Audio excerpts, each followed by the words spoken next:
Buenos días a todos, buenas madrugadas, los que vienen desde muy lejos.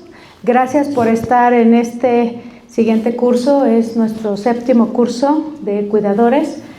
Esperamos que cada vez les podamos dar algo mejor a ustedes, que necesitamos todos necesitamos de cuidados. ¿Ustedes saben qué son cuidados paliativos? ¿Saben qué son cuidados paliativos? ¿Ustedes saben qué son cuidados paliativos? Pues es como ayudar a bien morir, ¿no? O sea, ya cuando estás como en la etapa final. En la etapa final. Va. Ok, bueno. Ahí les doy un ejemplo. Yo soy un paciente y puedo tener múltiples problemas. Pero a lo mejor mi enfermedad no dura un mes, a lo mejor dura años. Pero, ¿qué tal si durante ese proceso me preparo, veo quién me ayude en el proceso, y si me llega dolor, ¿qué creen? ¡Uy! La libro. Me dio miedo, lo sufrí un rato, ¡ay! No lo esperaba. Pero ¿qué tal si me llega dificultad respiratoria? ¡Uy! Sí, la capoteé, ¿verdad? Pero me pueden llegar otras cosas. ¡Uy! Y a lo mejor termino después buscando otra sombrilla. ¿Sí? ¿Ya me morí? Exacto. Cuidados paliativos son una prevención para los efectos de la enfermedad, cualquiera que sea. ¿Sí? Gracias. Ahora vamos a empezar. Gracias, amigos. Amigos, dolor y todo lo demás. Entonces, vamos a empezar. Esos pacientes, esas personas, porque pueden ser pacientes o pueden ser personas, no fuerza pacientes, pueden ser gente de la tercera edad que tenga muchos problemas y muchas necesidades. Entonces, por eso pusimos aquí cuidado consciente de los cuidadores o del paciente, que también se tiene que autocuidar y tiene que ser consciente. Y necesitamos algunas estrategias para esos cuidadores, tanto formales como informales. Nosotros hemos hecho algún librillo que está próximo a salir, donde pusimos todos estos temas. Hoy solamente vamos a poder ver algunos, no nos vamos a detener. Ustedes en el material que les va a llegar en un ratito, o ya les llegó, ahí traen el programa. Somos un equipo multidisciplinario, no es la doctora Torres. Somos un equipo de diferentes especialistas que día a día vemos la necesidad que tienen los cuidadores, tanto profesionales como los de casa, y por eso diseñamos este grupo. Entonces yo soy la encargada del curso, soy la directora de la Clínica del Dolor y Cuidados Paliativos, pero tenemos, sin orden de importancia, tenemos a un médico en neurorehabilitación, el doctor Cristian Mendoza, va a estar con ustedes todo el día, todos vamos a estar todo el día. Tenemos un doctor en psicología, el doctor Esael Pineda, que también estará con nosotros. No podrá venir, pero siempre ha trabajado con nosotros, la doctora Daria Luna. También está con nosotros la doctora Karina Trejo, también estará con nosotros. La doctora también es algóloga, paliativista, tiene una gran trayectoria en paliativos. Tenemos a la licenciada Cecilia Ramírez, que también van a tener mucho contacto con ella. Ella es una gran profesional aquí en rehabilitación también. Y bueno, estos somos el equipo. Bueno, para empezar, vamos a hablar de lo que se llama planificación anticipada. ¿Se acuerdan mi sombrilla? Yo me preparé, ¿verdad? Hay que planearlo. Pero a ver, ¿quién de ustedes son cuidadores? Levante la mano. Ok, no todos son cuidadores. ¿Quién de ustedes ha sido cuidado? Ok, ahí les van 2 noticias. ¿Qué creen? ¿Quién fue bebé? A ver, levanten la mano, ¿quién fue bebé? ¿Ah? ¿Entonces no los cuidaron? ¿Verdad? ¿Allá? ¿No te cuidaron? Sí, a todos nos cuidaron, ¿verdad? Entonces fuimos cuidados cuando nos enfermamos, etcétera. ¿Y quiénes son papás? Fíjense, los que dijeron que no habían sido cuidadores, sí fueron cuidadores. ¿Ya vieron? Entonces todos hemos sido cuidados y todos somos cuidadores. A veces no nos acordamos, pero todos somos cuidados y cuidadores. ¿Qué es cuidar? Fíjense, la definición dice, por favor, por ahí contestan y bloquean mi teléfono. ¿Qué es cuidar? Es ocuparse de una persona que requiere algún tipo de atención, alguno, porque son muchísimos, y necesita asistencia, y hay que estar al pendiente de sus necesidades, de que si come, que si tiene hambre, que si se puede mover. Entonces podemos decir que es procurarlo, vigilar las atenciones que puede necesitar, estar al pendiente, porque si no puede ser peligroso no cuidarlo, ¿verdad? No se necesita ser enfermera ni médico. ¿Okay? Entonces, es un comportamiento y acciones, pero requiere de valores, requiere de estrategias, de conocimientos. Ahí viene el problema. No todos sabemos cuidar. ¿Cuántos como papás nos equivocamos?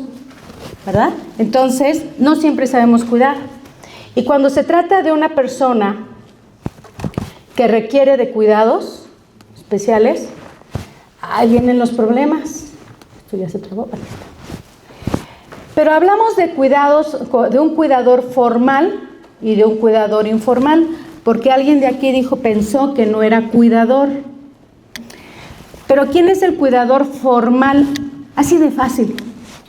El que se contrata y le pagan, ¿sí? Pero ¿cuántas veces la señora que ayuda en la casa le pagamos para que cuide a la viejita?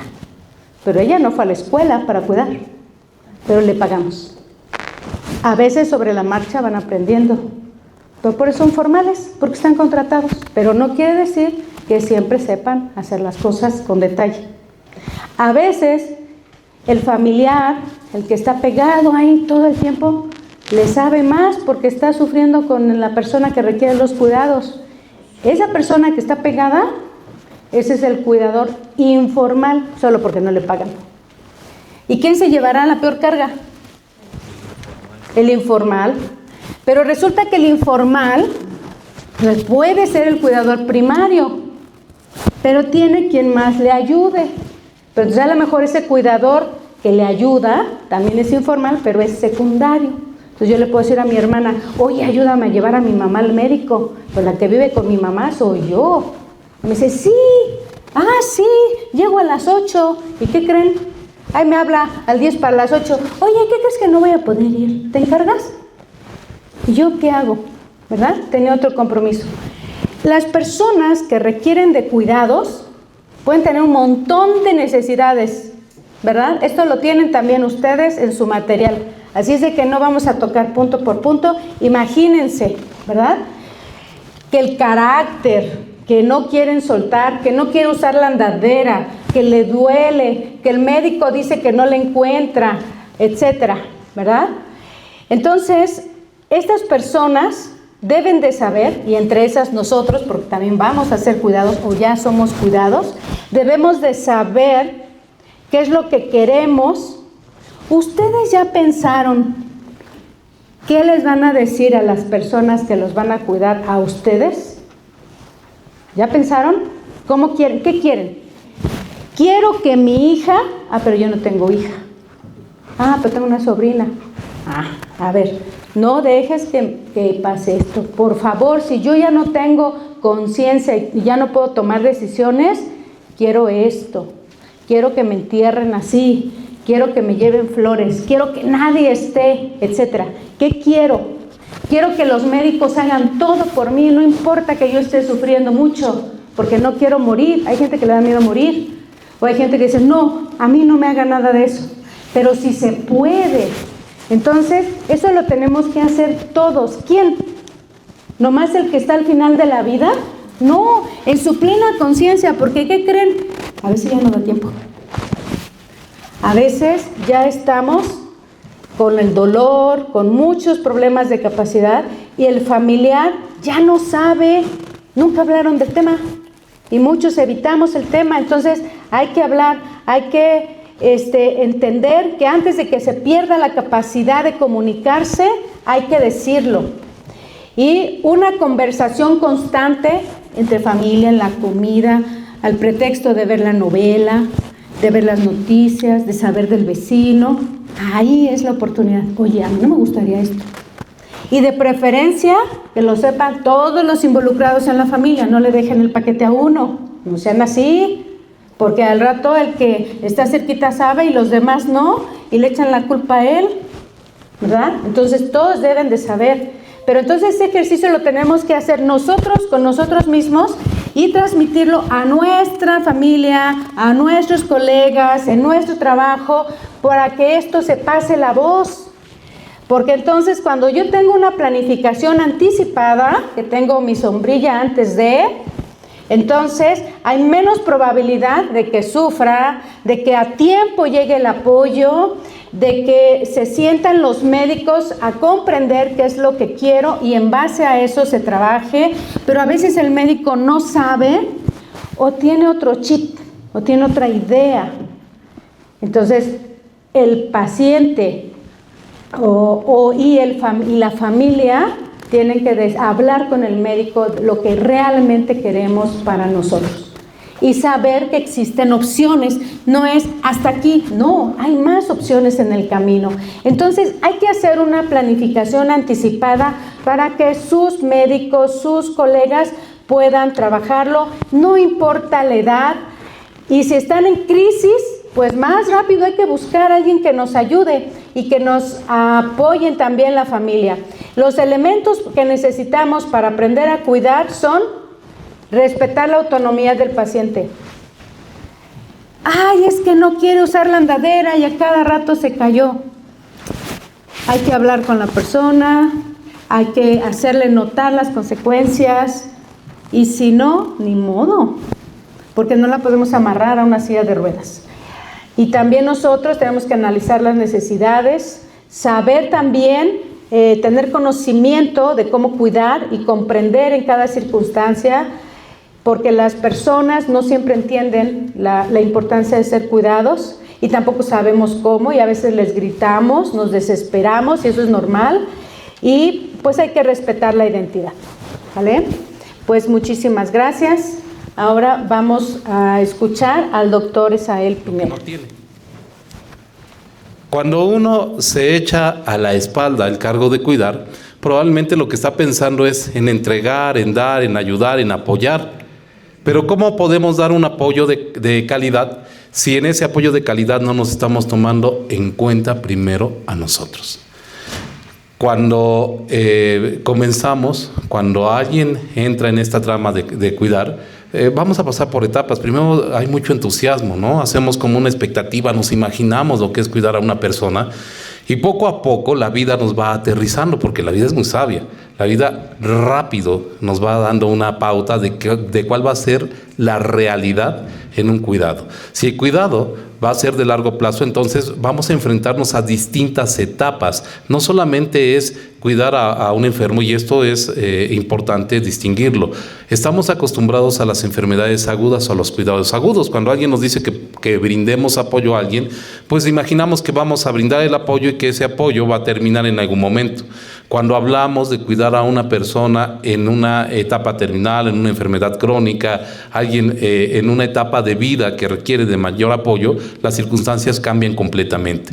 Y entonces entramos a una fase de estancamiento en donde no solamente la realidad ya nos ubicó, sino también nos va a enfrentar una y otra vez con nuestras limitaciones. Y eso significa que entramos en un proceso de frustración constante.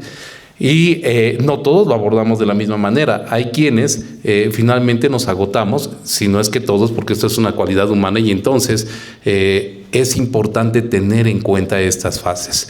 Entusiasmo, sí, porque estamos como en este primer momento, sobre todo si a quien estamos cuidando es a un familiar, hacemos una expectativa, construimos una expectativa de lo que es el cuidado, posteriormente viene la realidad y entonces esta expectativa nos estanca, nos confronta y nos frustra cotidianamente.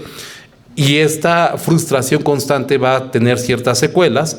Finalmente viene como esta parte de apatía, en donde nuestros recursos, o nos damos cuenta que nuestros recursos ya no están siendo suficientes y además ya estamos agotados. Todo este entusiasmo, toda esta energía inicial que teníamos para apoyar a esta persona que requiere de cuidado ya no está presente, porque además soy un ser humano, y es ahí donde les decía, si no nos ponemos en primer lugar, entonces va a ser muy complejo poder brindar un cuidado de calidad.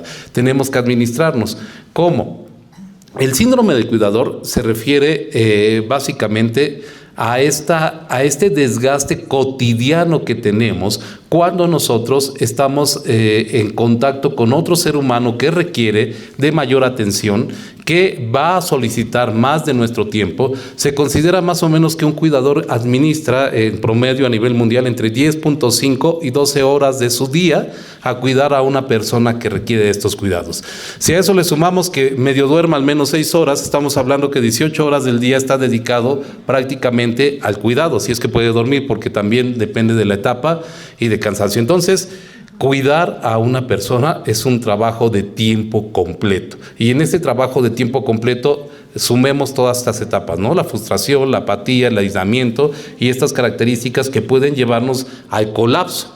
Entonces, por mucho entusiasmo que tengamos, si nosotros no entendemos que esto nos puede llevar al colapso físico, al colapso emocional y al colapso mental y conductual, entonces vamos a abordar esta problemática sin tener como una visión realista de lo que en realidad o de lo que en verdad necesitamos para llevar a cabo este cuidado.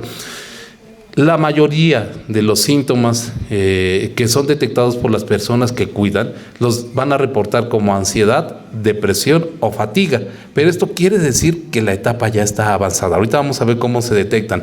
Cuando uno ya se da cuenta que se altera por cualquier situación de una manera desbordada, o que ya no tiene ni siquiera ánimo de levantarse de la cama, o de que aquello que no me gustaba ya no me llama la atención, o que el cansancio, estoy haciendo las tareas pero el cansancio que me está significando ya es desbordante, pues ya el avance de este síndrome de burnout o de quemarse o de agotamiento ya está avanzado.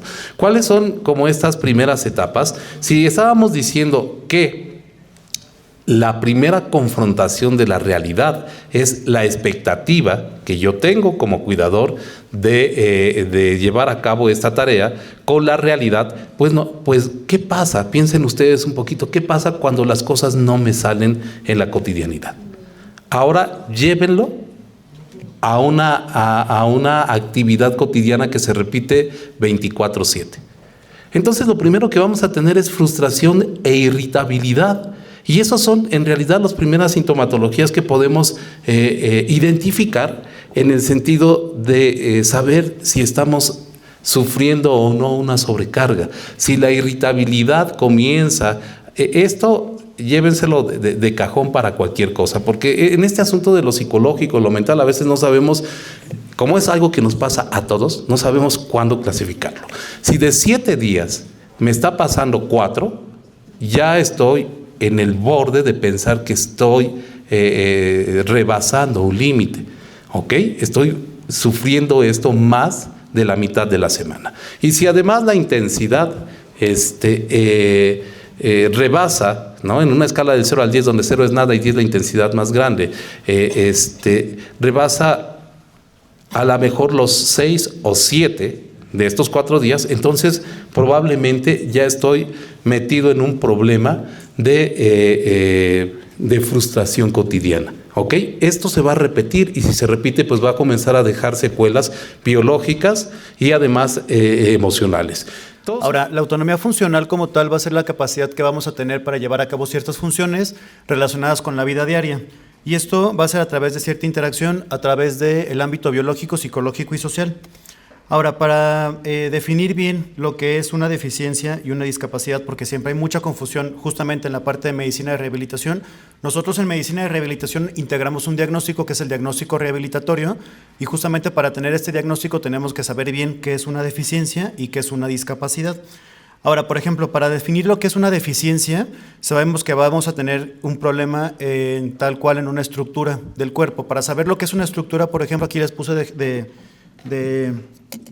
ejemplo, déjenme ver el apuntador, el cerebro es una estructura, entonces la deficiencia va a ser en una estructura corporal y la discapacidad va a ser una limitación en la actividad que me va a dar la misma estructura, es decir, son la dificultad que una persona puede tener para realizar la actividad. Vamos a tener que una deficiencia puede ser músculo-esquelética y una discapacidad va a ser la discapacidad que tiene el paciente para realizar la marcha o para caminar.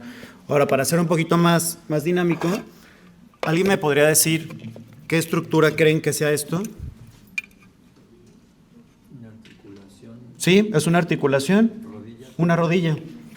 Pues tiene flexión, tiene extensión. Y justamente entonces, si hablamos de una deficiencia, hablaremos de una deficiencia a nivel estructural, músculo-esquelético o rodilla, ¿no? Ceci, ¿me podrías hacer favor de realizar una marcha claudicante con la pierna izquierda, por favor? ¿Con la izquierda? Sí. Tengo que caminar.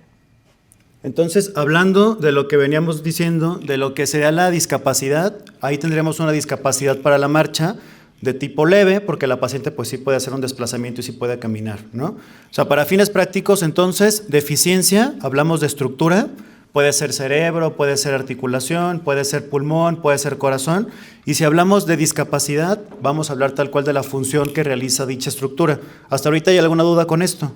Sí. ¿Podríamos decir que la discapacidad es una consecuencia de Sí, sí, por supuesto, sí, totalmente. Y entonces, bueno, ¿por qué es importante la autonomía funcional?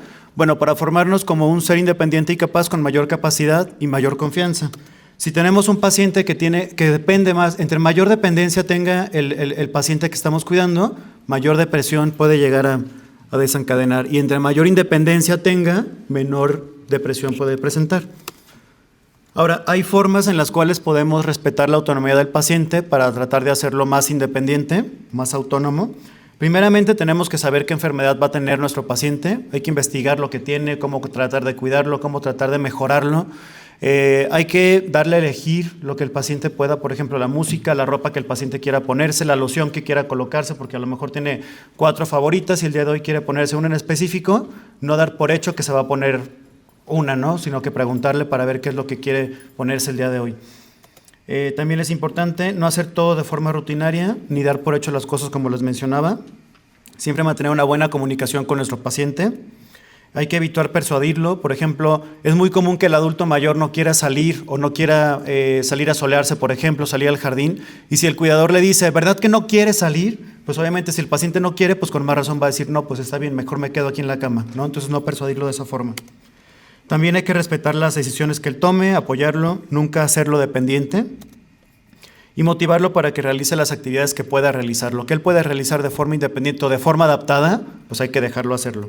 ¿Y cómo es de forma adaptada? Bueno, por ejemplo, aquí tenemos en la parte superior derecha unos utensilios de cocina que son para que el paciente que tiene alguna discapacidad para poder alimentarse, pues pueda realizarlo de forma adaptada, ¿no? Que va a hacerlo independiente, pero mediante una adaptación, que serían los mangos que son curvos, más gruesos para que pueda tener mayor presión. También tenemos muchas veces el paciente que tiene, por ejemplo, enfermedad de Parkinson, que tiene mucho temblor fino, le podemos colocar unas mancuernas, unas polainas con peso ligero en la parte más distal de la muñeca, para que así tenga mayor control y no tenga tanto temblor. Entonces son formas en las cuales en rehabilitación podemos adaptar la funcionalidad para que el paciente sea más independiente. Ahora, hay que reconocer el esfuerzo y el resultado de lo que haya hecho el paciente. No hay que quitarle toda la responsabilidad. Se pueden seguir realizando los hábitos que el paciente realiza, la rutina, las costumbres, las actividades que él desee y que pueda realizar. Hay que ayudarlo siempre mediante las ayudas funcionales que ya les mencioné.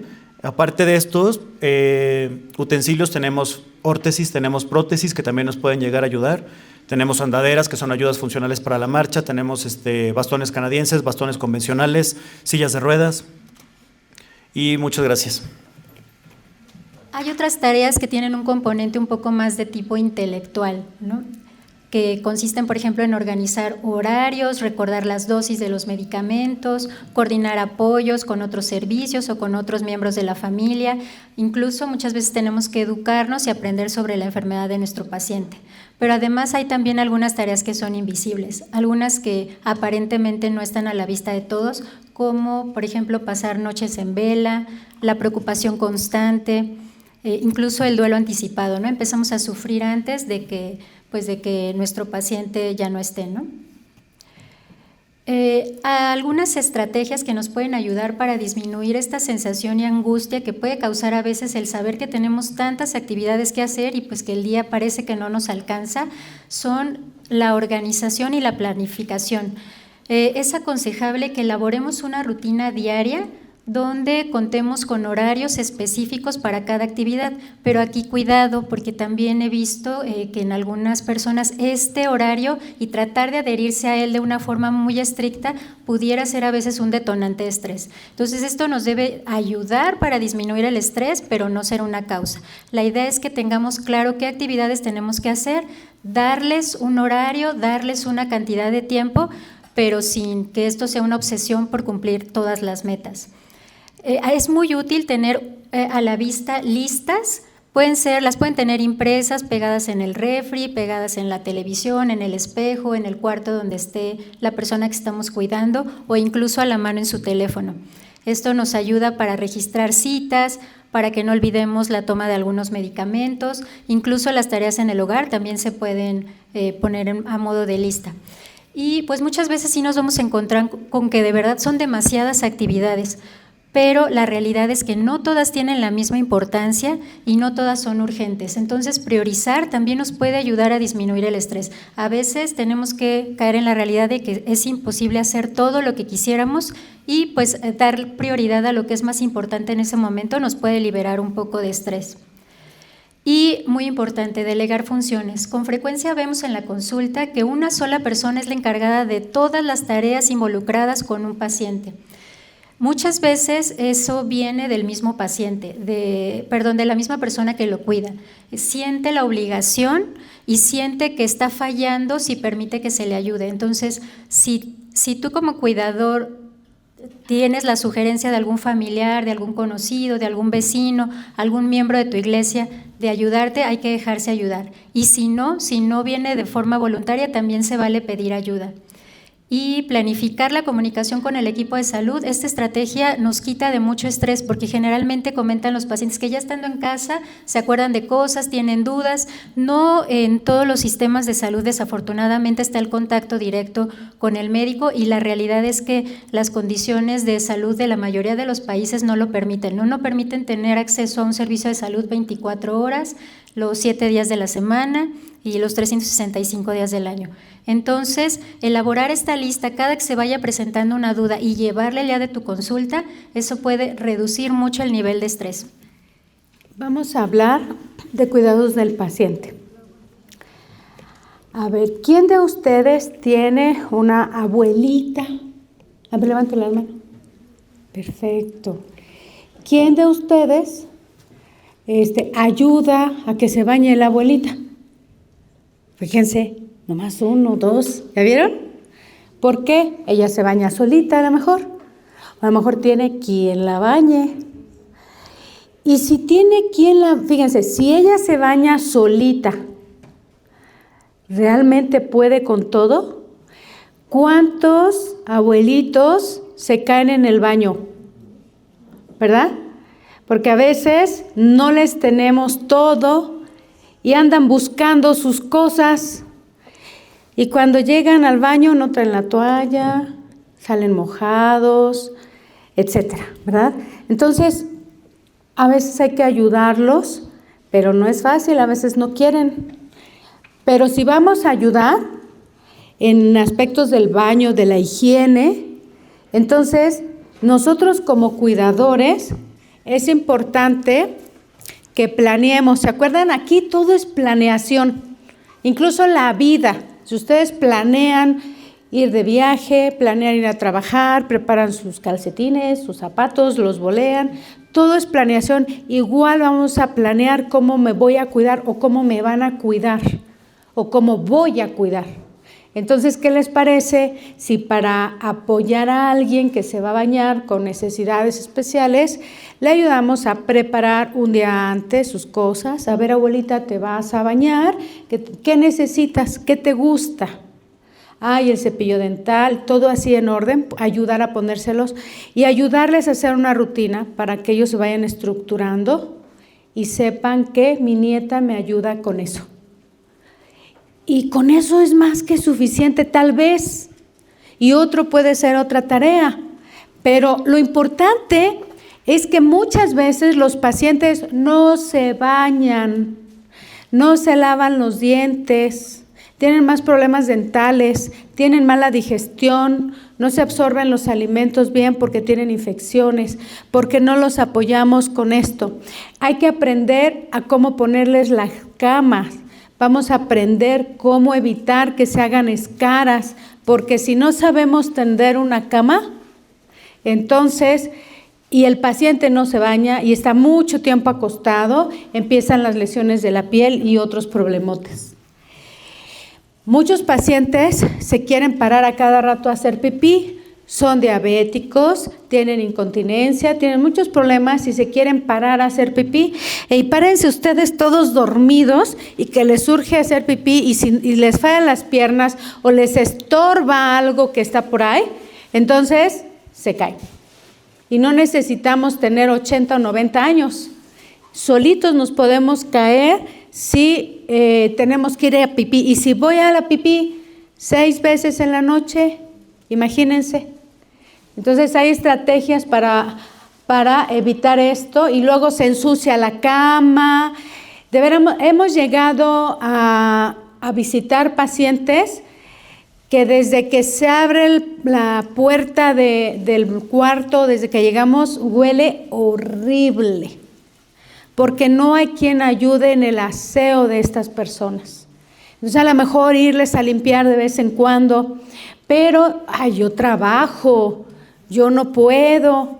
Pues si voy a apoyar, comprometerme tal día, a tal hora, coordinarme, pedir permiso, planear con la gente, adaptarse a lo que el paciente o la persona y el cuidador primario necesita.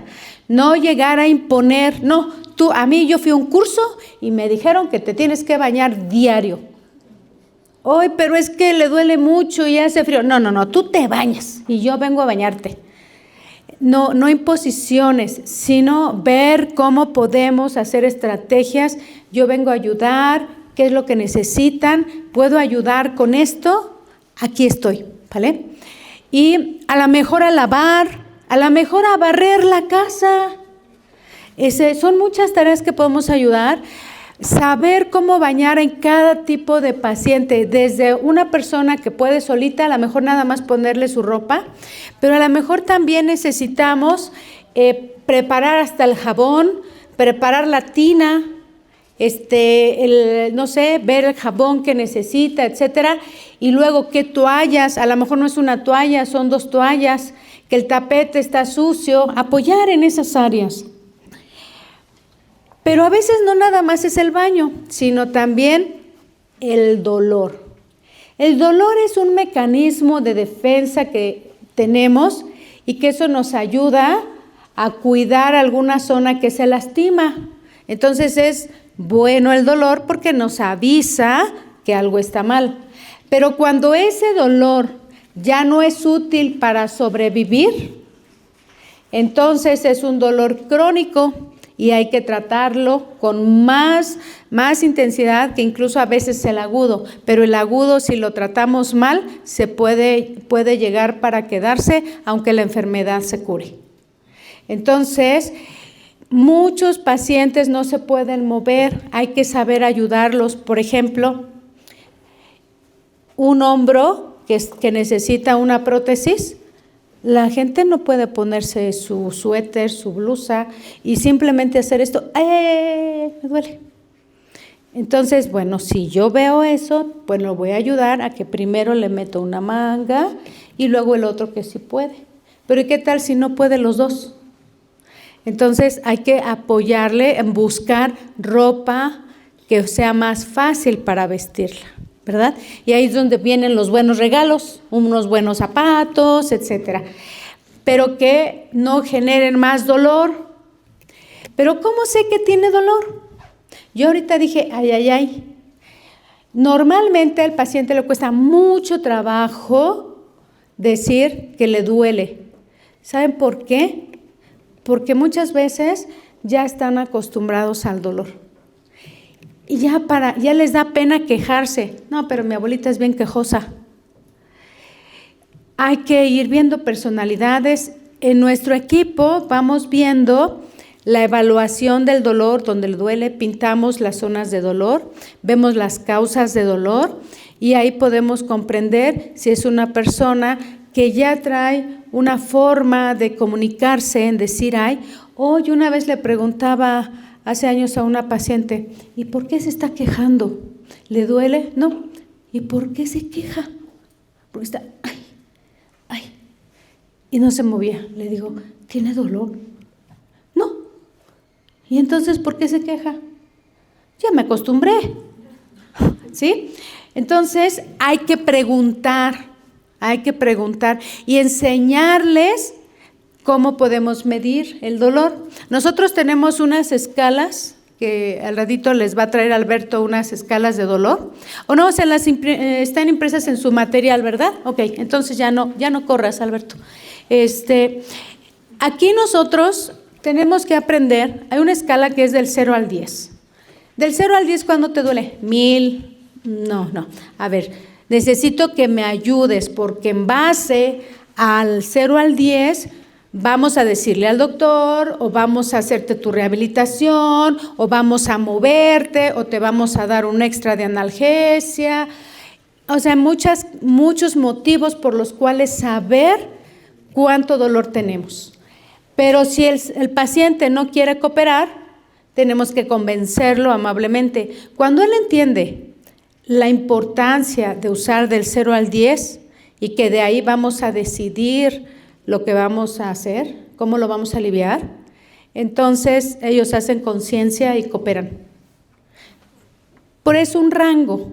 Pero hay pacientes que del 0 al 10, donde 0 es nada de dolor y 10 es el dolor más insoportable, de aquí ya no hay más. De aquí es el máximo. Ellos a veces del 0 al 10 no comprenden. También es importante tener esos valores, porque si yo le doy un analgésico o le doy un alivio para el dolor, lo que sea, a veces una faja, una limitación o una articulación, una rehabilitación, hay muchas formas de controlar el dolor, pero a veces les controlamos el dolor y les volvemos a preguntar, ¿cuánto te duele? 8. ¿8? Entonces otra vez hay que volverles a explicar. 0 es nada de dolor y 10 es el más insoportable. ¿Te duele mucho? No. 8, se están refiriendo a 2. O sea, 8 es el alivio que tienen. Entonces hay que volverles a explicar. O sea, no, se me quitó 8. O sea, tienes 2. Otra vez, con estas escalas, ellos van identificando. Por eso a veces usamos los colores, que es la cromática, es una escala cromática. Entonces ya usamos la escala del 0 al 10, que es la numérica. Ya usamos la de colores, donde pues en blanco es el mínimo dolor, se va intensificando hasta ponerse rojo.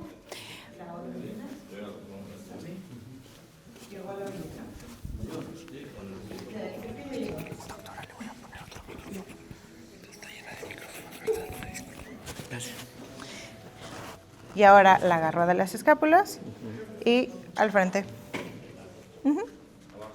Si no cooperara, vuélvela a sentar.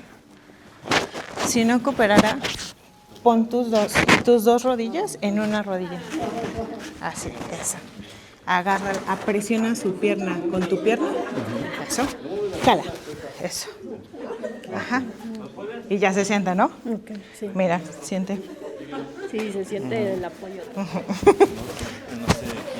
Entonces ahora la vas a parar y la vas a girar. Gírala nada más, esa. Y la sienta. Sí. Sí. De nada. ¿Alguien más?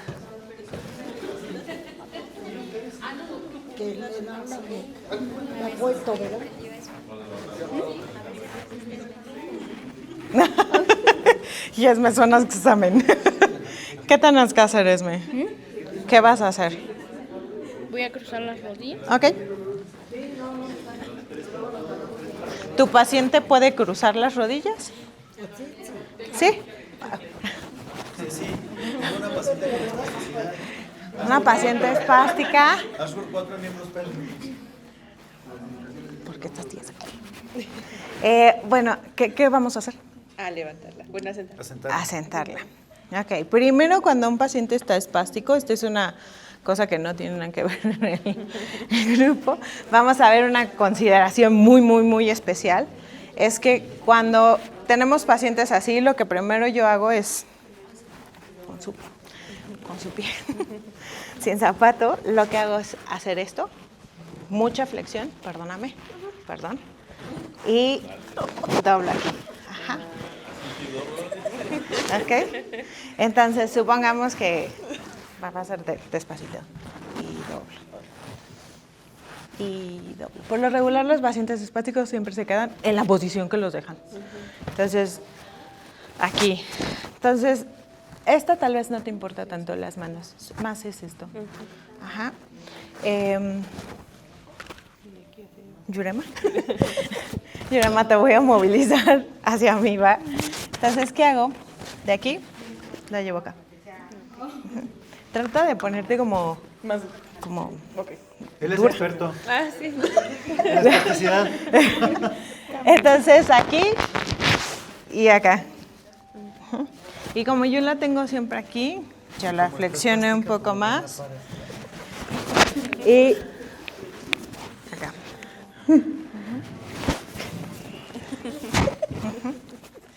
Eso es todo. Ay, perdón. Pero sí, lo doblas demasiado y funciona. Ajá.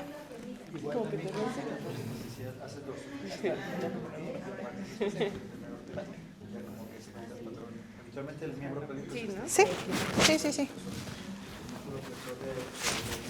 ¿Sabes qué? Mira, ¿te puedo corregir algo?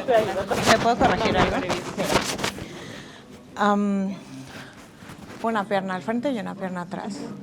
Tienes que flexionar tus rodillas. Acércate a ella.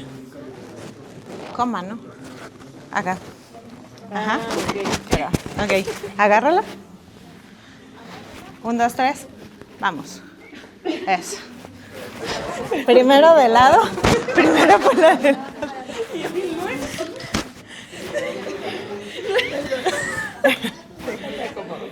Primero la pones de lado y ya de ahí la sientas. Ah, con razón. ¿Cómo la sentarías? Va por Sí, pasos. siento que me hace falta como... Ajá, exacto. Esta mano va acá, cubre su espalda. Eso. Y ahí. Sí, es que va por pasos. Te saltaste un paso. Yo me fui con las... Sí. Y después supón tú que la tienes aquí. Y tu paciente no coopera con esta pierna, ¿no?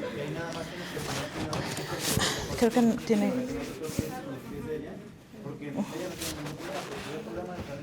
Sí. Bien, ¿qué hago? Se acerca el sillón. Yo tengo aquí su pierna. Mira cómo la puedo mover. Entonces, la abrazo. Porque si la traen del cuello, por lo regular los pacientes quieren agarrarte del cuello. Entonces, es así. Y después tú quedas en cuello. luego te quedas como así. Sí, que quedas en cuello. Entonces, aquí, suelta tus brazos. Ahí y arriba. Puedo dejarla.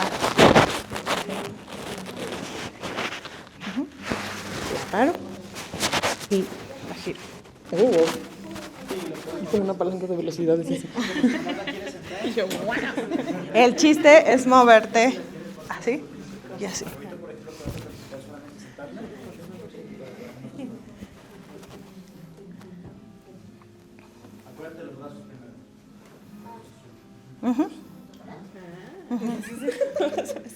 Sí. Sí, una pregunta. Dígame. Digo, para uno que no es un profesional de la salud, ¿se No importa. recomienda utilizar alguna faja como la del gimnasio o algo? A ver, nuestro compañero nos está diciendo...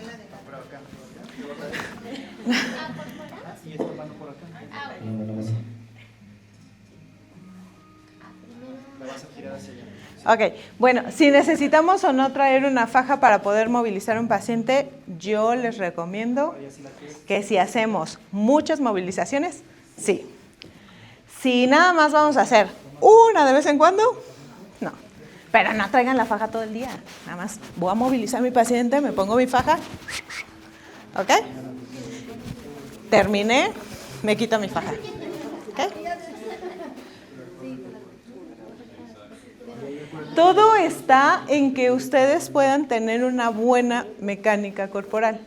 Si no ponemos los pies para traer el paciente con nosotros, es muy difícil cargar al paciente, ¿o no? Aunque esté muy delgadita. Entonces sí es importante acordarse, bien plantados, un pie atrás hacia donde nos vamos a mover, doblar las rodillas, traer el paciente con nosotros y llevar hacia atrás. Ajá. O hacia donde nos vamos a mover. ¿Bien? ¿Intentar la de la sábana? Sí. Sí, claro. ¿Quién es la paciente? Se va a desquitar. Enróllala en el cuello. Tienes que pasarlo por detrás de los hombros. Que quede como a esa altura. Y otra forma.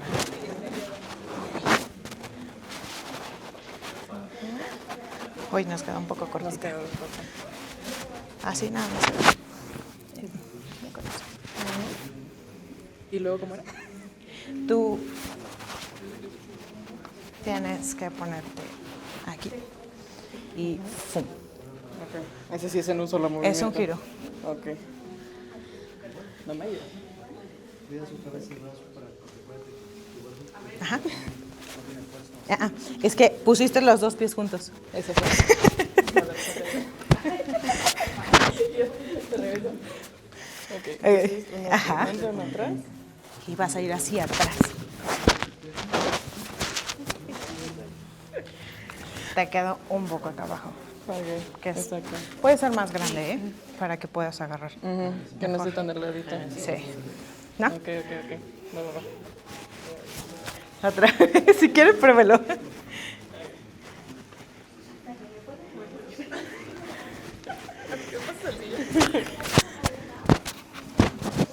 Esto está un poco más.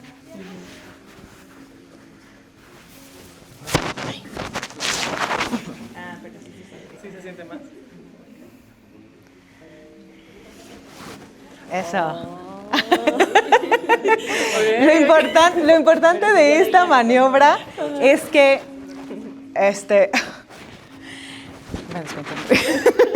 que cubra de aquí a acá para que pueda el hombro ir hacia acá. ¿Verdad que se siente que hace esto?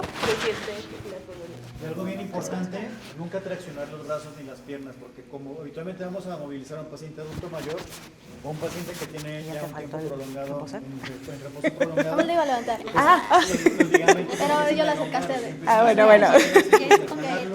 Ya completa el viaje, sí, claro. Es importante el hombro y cadera. Aparte, si tenemos un paciente que tiene espasticidad, que es cuando tenemos como cierta rigidez en el músculo y tratamos de movilizarlo en contra del músculo, podemos tener una lesión tendinosa. Ella, lo que pasa, necesito aprender cómo levantarla porque ella tiene lastimado este hombro. Que no debe estar utilizado, entonces también toda la movilidad. ¿Podemos acostarla? ¿Crees que te puedes acostar? Sí, no tienes problema.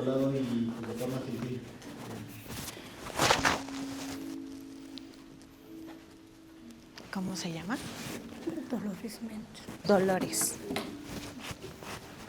¿Le dicen Dolores? Sí. ¿Este es el brazo que nos molesta? Sí. Bien. supones que tú siempre está dormida y tiene una pared ahí, No tiene pared. tiene los dos espacios libres.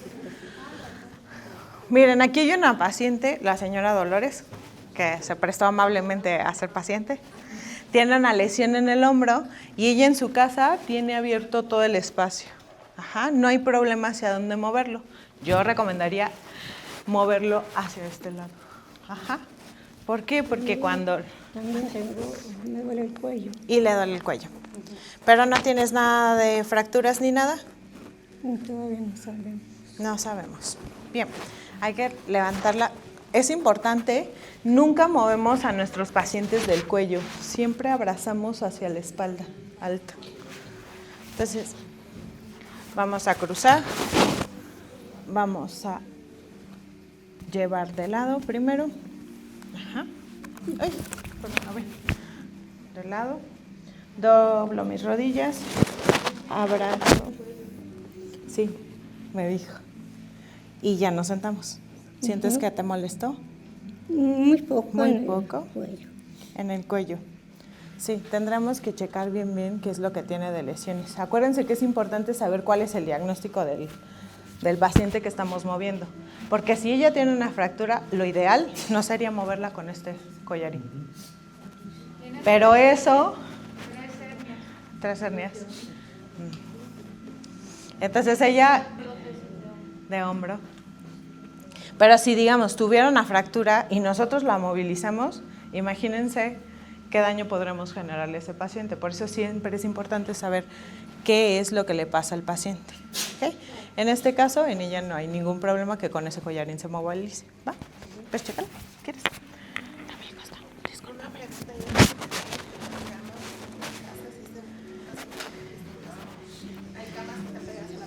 Ajá.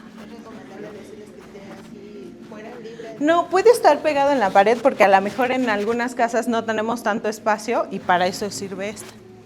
Podemos también jalar al paciente a la orilla.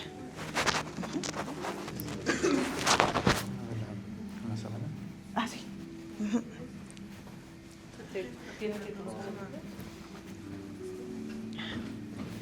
Primero la vas a girar de lado, por eso necesitas una mano aquí.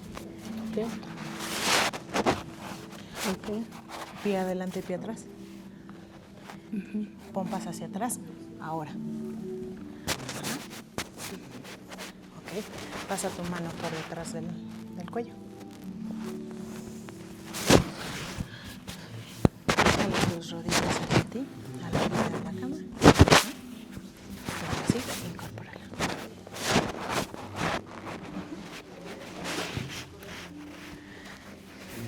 ¿Volvemos a la sábana? Sí. A todo el mundo le gusta eso.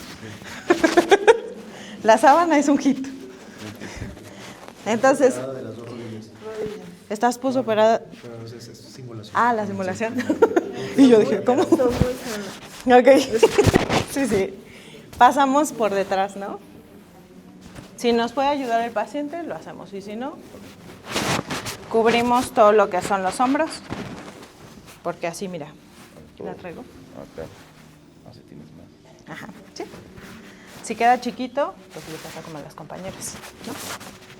De ahí, perdóname. La paso acá. La cruzo acá. Y es como una individual. Sí. Entonces, ok. Vamos a hacer eso. Tu pierna derecha o izquierda tiene que ir para atrás. Así. Ajá. Vas a traer hacia ti. Vas a hacer esto. ¿Eso? Ay. ¿Sí? ¿Y mis rodillas qué? Estaba operada de las dos. ¿Va? A ver, ok. Creo que vaya con las rodillas. Ya, o sea, ahorita la vas a volver a acostar. ¿Quieres vas a hacer? acostarte o quieres que te pase por acá? No, así no me puedes pasar ahorita para allá. Ah, no, hay que soltar esto. Suelta eso, ajá, suelta. Exacto, me das Agárralo de la espalda. Por eso le dije, ¿qué vas a hacer? Luego ahora sí. Aquí. Ajá. Sí. No vueltas, perdón. Ya suéltame. No. Y ahí es importante retirar la sábana. Sí, ajá. Enredar y te puedes caer. Ah, ok, perfecto. Bien, otra cosa importante que quiero enseñarles es cuando tenemos a un paciente en una silla de ruedas. ¿Quién quiere ser el paciente? Venga.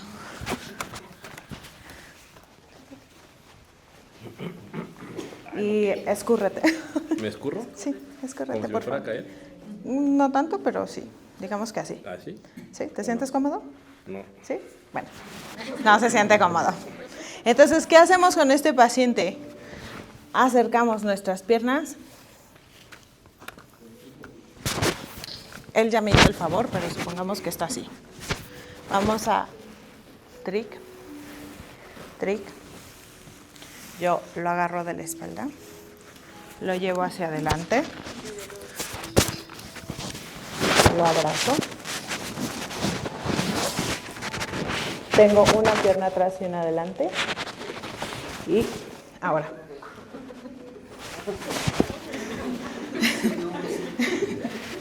¿Va? Perdón. Entonces tienen que traerlo hacia ustedes. Que esa es una forma. También pueden hacerlo de al frente. ¿Quieres escorretar, no? Sí. Está súper chiquita la silla para él. Entonces recorre sus piernas. Lo traigo hacia el frente. ¿Te ayudo? ¿Y qué hacemos? Otra vez.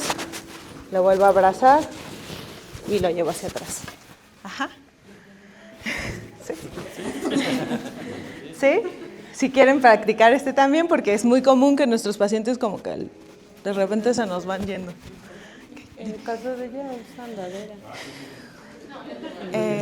Tendrás que tener cerca la andadera para pararla y poder que ella se agarre. O sea, la tendré que levantar y luego Ajá, poner la andadera. y poner la andadera.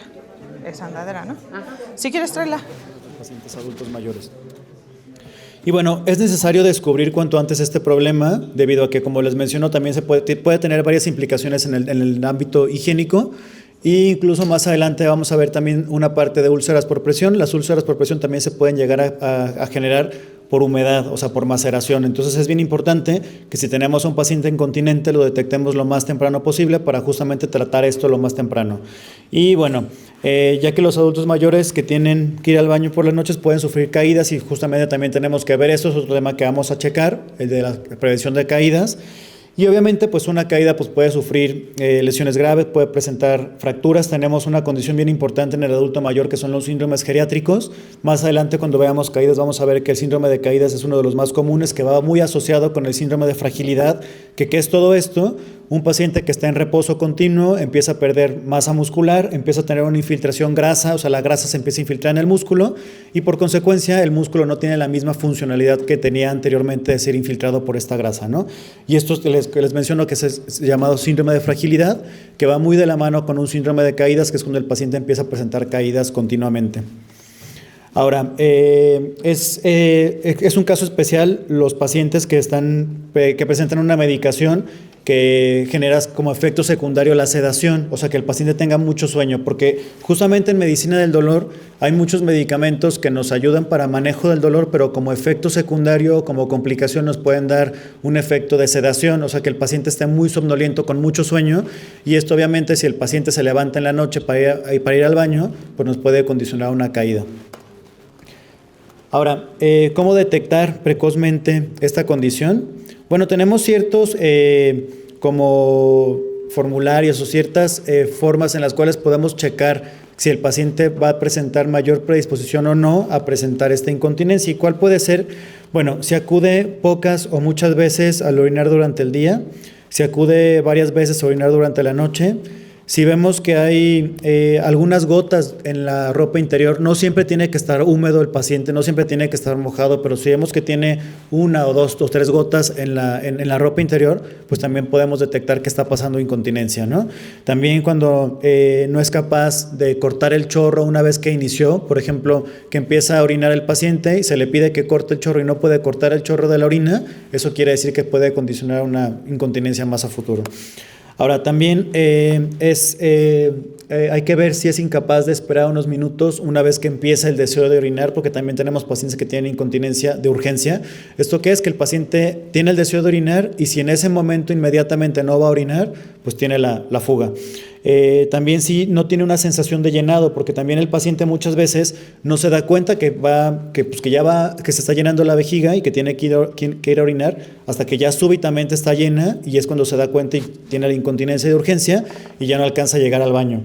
Ahora también es importante que cuando empiece a orinar que tenga la sensación física de que lo está haciendo, porque hay pacientes que tampoco ya tienen esta percepción. Ahora, hay recomendaciones en general que podemos tomar en cuenta para este tipo de pacientes.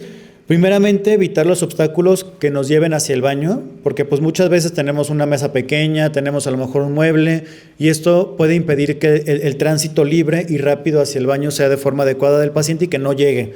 También adaptar el baño dependiendo de la condición del paciente. Como ya lo vimos, es bien importante saber qué diagnóstico tiene nuestro paciente. Podemos hacer ciertas adaptaciones, podemos colocar barandales, podemos colocar luces abajo del inodoro, podemos colocar tapetes antiderrapantes, las cintas antiderrapantes también.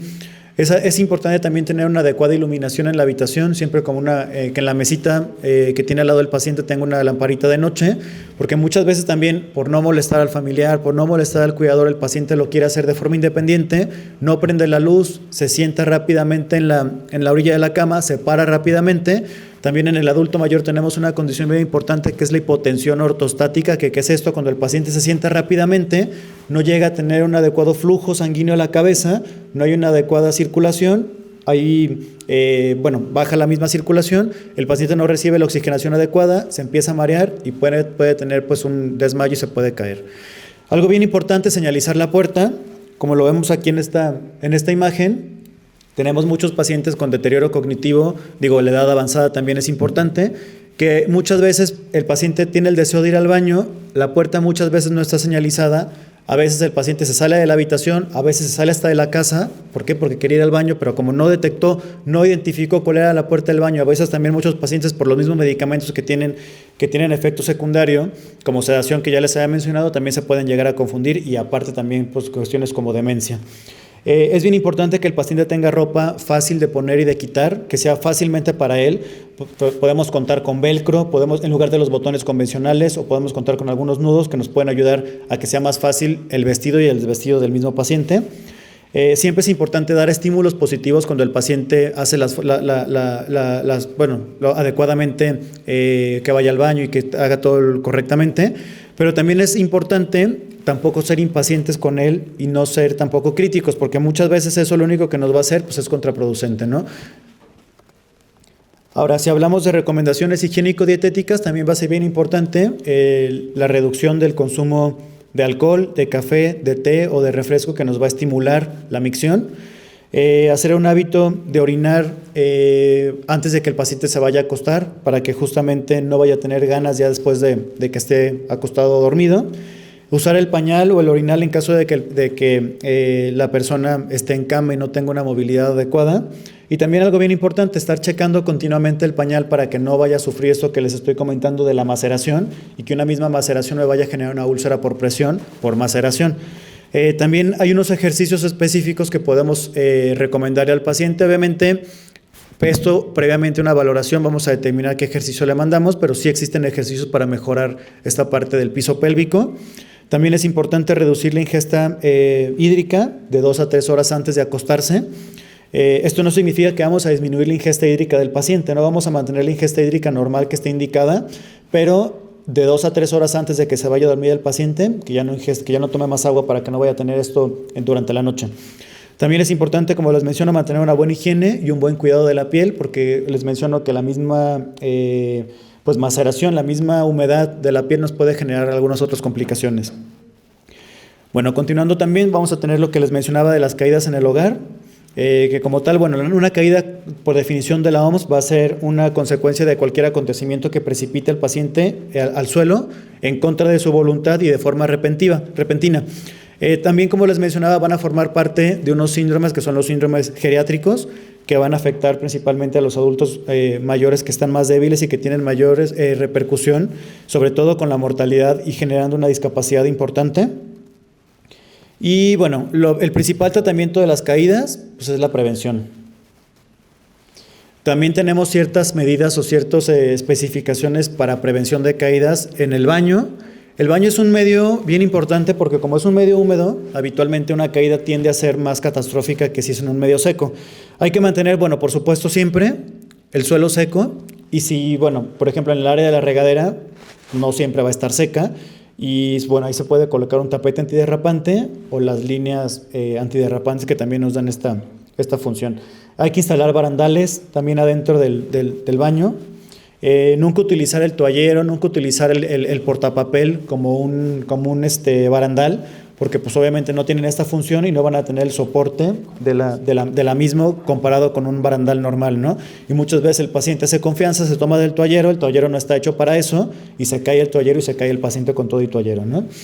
Hay que colocar, como les mencionaba, en el suelo también si se puede cinta antiderrapante. Si el paciente tiene mal equilibrio, y muchas veces el paciente me lo dice a mí en la consulta, es que yo no quiero llegar a estar sentado en un baño porque prefiero hacerlo de forma pues parado, normal, como lo hacen todos los restos de los pacientes. Pero ahí le dices, tienes mal equilibrio y obviamente puedes tener una caída dentro de la regadera y pues puede ser catastrófica. Entonces, para prevenir esto, pues mejor lo hacemos sentados en una silla cómodo, que tenga en las patas que tenga goma antiderrapante. También es importante comentarle al paciente que si lo va a hacer de forma independiente, o sea, si se va a bañar solo, que no cierre la puerta del baño, porque si llega a presentar alguna caída o requiere ayuda, que podamos tener acceso fácilmente a entrar. Hay que instalar un teléfono en el cuarto de baño o mencionarle que siempre tenga su celular a la mano para cualquier llamada que quiera hacer o cualquier emergencia que tenga. Es importante también instalar una manguera larga como tipo teléfono, también para que lo pueda hacer sentado y de forma más fácil. Si hablamos del dormitorio, también vamos a tener ciertos cuidados que tenemos que tener. Principalmente, como les mencionaba, mencionarle al paciente que cuando se va a levantar de acostado a sentado y luego a parado, que lo haga por fases, que lo haga por tiempos, que no lo haga, o sea, que no se ponga de acostado, se ponga a parado en un solo paso. Primero decirle que se siente un ratito en la cama, en la orilla de la cama, que siente el suelo. Posteriormente, si no hay mareo, ya que se incorpore y que pueda pararse. Siempre el calzado también es importante, que sea un calzado fuerte, que tenga una suela antiderrapante. La iluminación, como les mencionaba, también va a ser bien importante. Organizar la ropa para que la pueda tomar con facilidad, porque muchas veces el paciente a veces se quiere cambiar solo, pero por ejemplo tiene la parte de arriba de la vestimenta, a lo mejor en un espacio muy alto que requiere un banquito para poder tomarla, pues obviamente esto me puede condicionar una caída en él. Entonces, lo que esté más fácil y accesible a las distancias que él pueda tomarlo, ¿no? No usar la ropa demasiado larga, demasiado holgada, porque eso también, un pantalón que está muy holgado, muy acampanado, puede hacer que se tropiece el paciente. Es importante también tener siempre en el dormitorio un teléfono o que el paciente siempre cargue con su celular. No utilizar ropa de cama que sea de tejido satinado, que sea seda, porque esto también obviamente si estamos en la orilla de la cama, si la pijama es de seda y la sábana es satinada y está en la orilla de la cama el paciente, pues se puede resbalar y se puede escurrir y se puede caer también. Instalar una lamparita de noche. Digo, ahorita hay muchas novedades pues prácticamente en todas las tiendas. Incluso hay tiras de LEDs que se pueden poner abajo de la cama, que se pueden prender con movimiento, con sensor de movimiento. Entonces es muy sencillo que podamos tener una adecuada iluminación en la habitación. Si tenemos escaleras, también es bien importante que todos los peldaños no tengan ninguna irregularidad, que se encuentren en buen estado. Es importante también que no sean resbalosos los escalones. Si son resbalosos, por ejemplo, mármol que tenemos aquí en el hospital, si se fijan, todos tienen su pegamento antiderrapante, sus líneas antiderrapantes. Es importante también mencionarles la iluminación de la escalera debe estar bien iluminada. Se puede colocar un color contrastante en cada uno de los peldaños para que pueda tener como diferencia entre la parte plana y la parte contraria al escalón. Siempre es importante dejar los escalones libres. La escalera es para transitar, no para poner adornos, no para poner mesas, no para poner plantas. La escalera solamente tiene que ser para subir y para bajar. Es importante también retirar los tapetes que puedan estar en la misma escalera, porque un tapete que esté mal colocado, tanto en piso convencional como en escalera, si está mal colocado, tiene un pequeño doblez, nos puede condicionar una caída. Hay que colocar un barandal fijo de los dos lados de la escalera, que esté bien firme a la pared. Y siempre comentarle al paciente que cuando vaya a subir o bajar las escaleras, las manos tienen que estar libres, no debe de cargar a la mascota, no debe de cargar al nieto, no debe de cargar ningún objeto. ¿Libres para qué? Para que las pueda tener, pues las manos libres para poder tomar el barandal.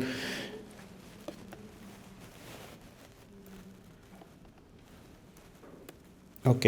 Y en general también, ¿qué podemos hacer? Bueno, evitar los obstáculos en cualquier parte de la casa. Las mesas pequeñas, las mesas bajas son muy peligrosas para los adultos mayores por la visibilidad que pueden llegar a tener. Eliminar las cubiertas rotas o desgastadas de los pisos.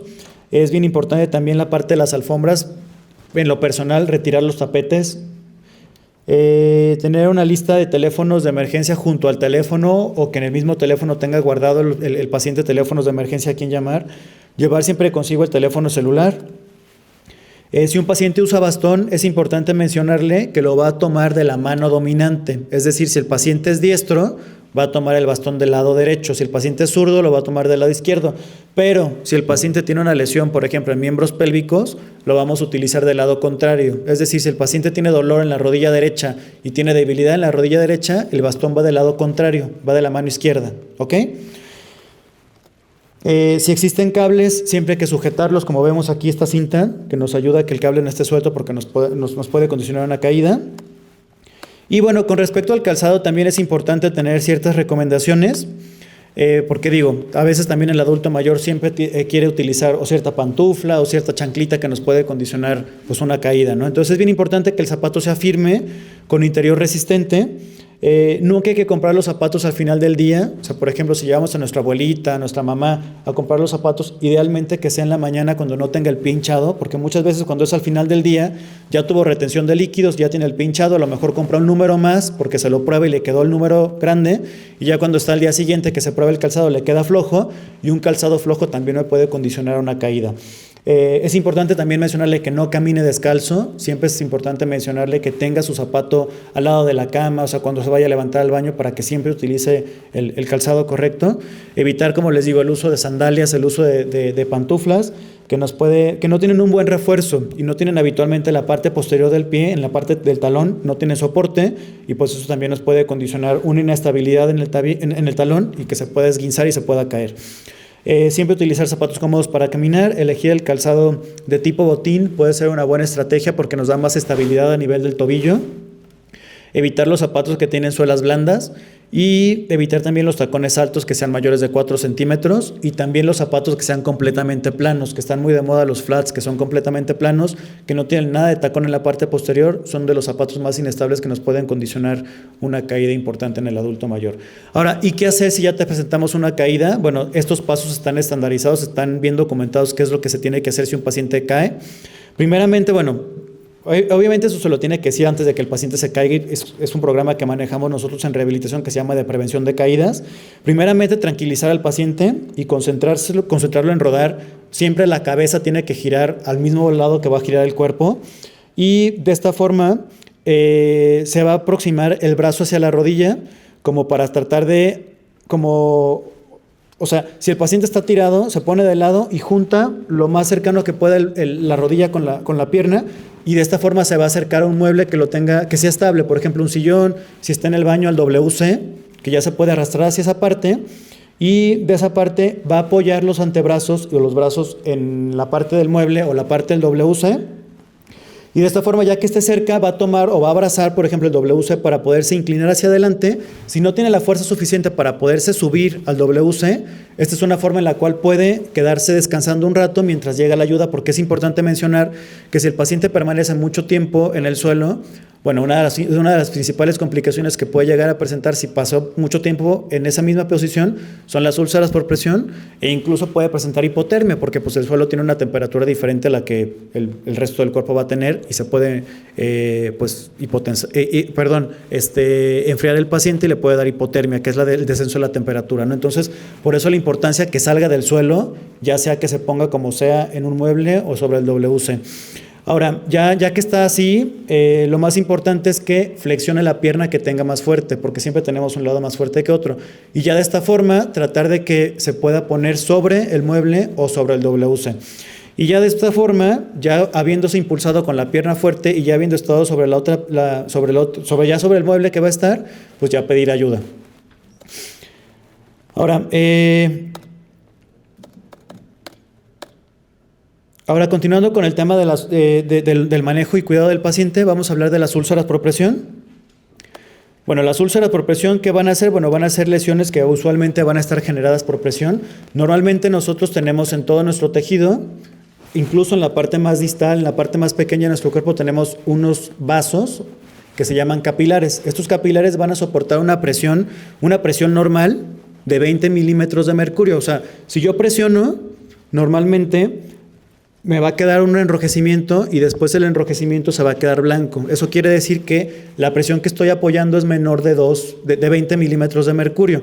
Si yo tengo una presión prolongada mayor a esto, obviamente me va a condicionar una lesión en la piel inicialmente, pero que también puede tener una extensión mayor o más profunda, como pudiera ser músculo, tendón o incluso hueso. Entonces, son unas lesiones muy importantes que pueden llegar a cronificarse porque el tratamiento de las mismas es muy prolongado y obviamente pues me condicionan disminución en cuanto a la calidad de vida del paciente.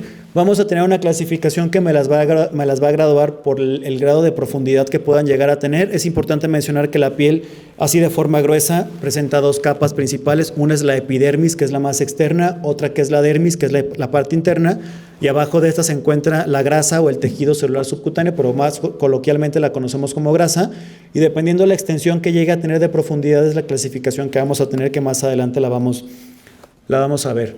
Y algo bien importante, no siempre van a estar en la parte superior o en la parte externa. Muchas veces la parte externa decimos que es la punta del iceberg de lo que tenemos abajo de la úlcera por presión.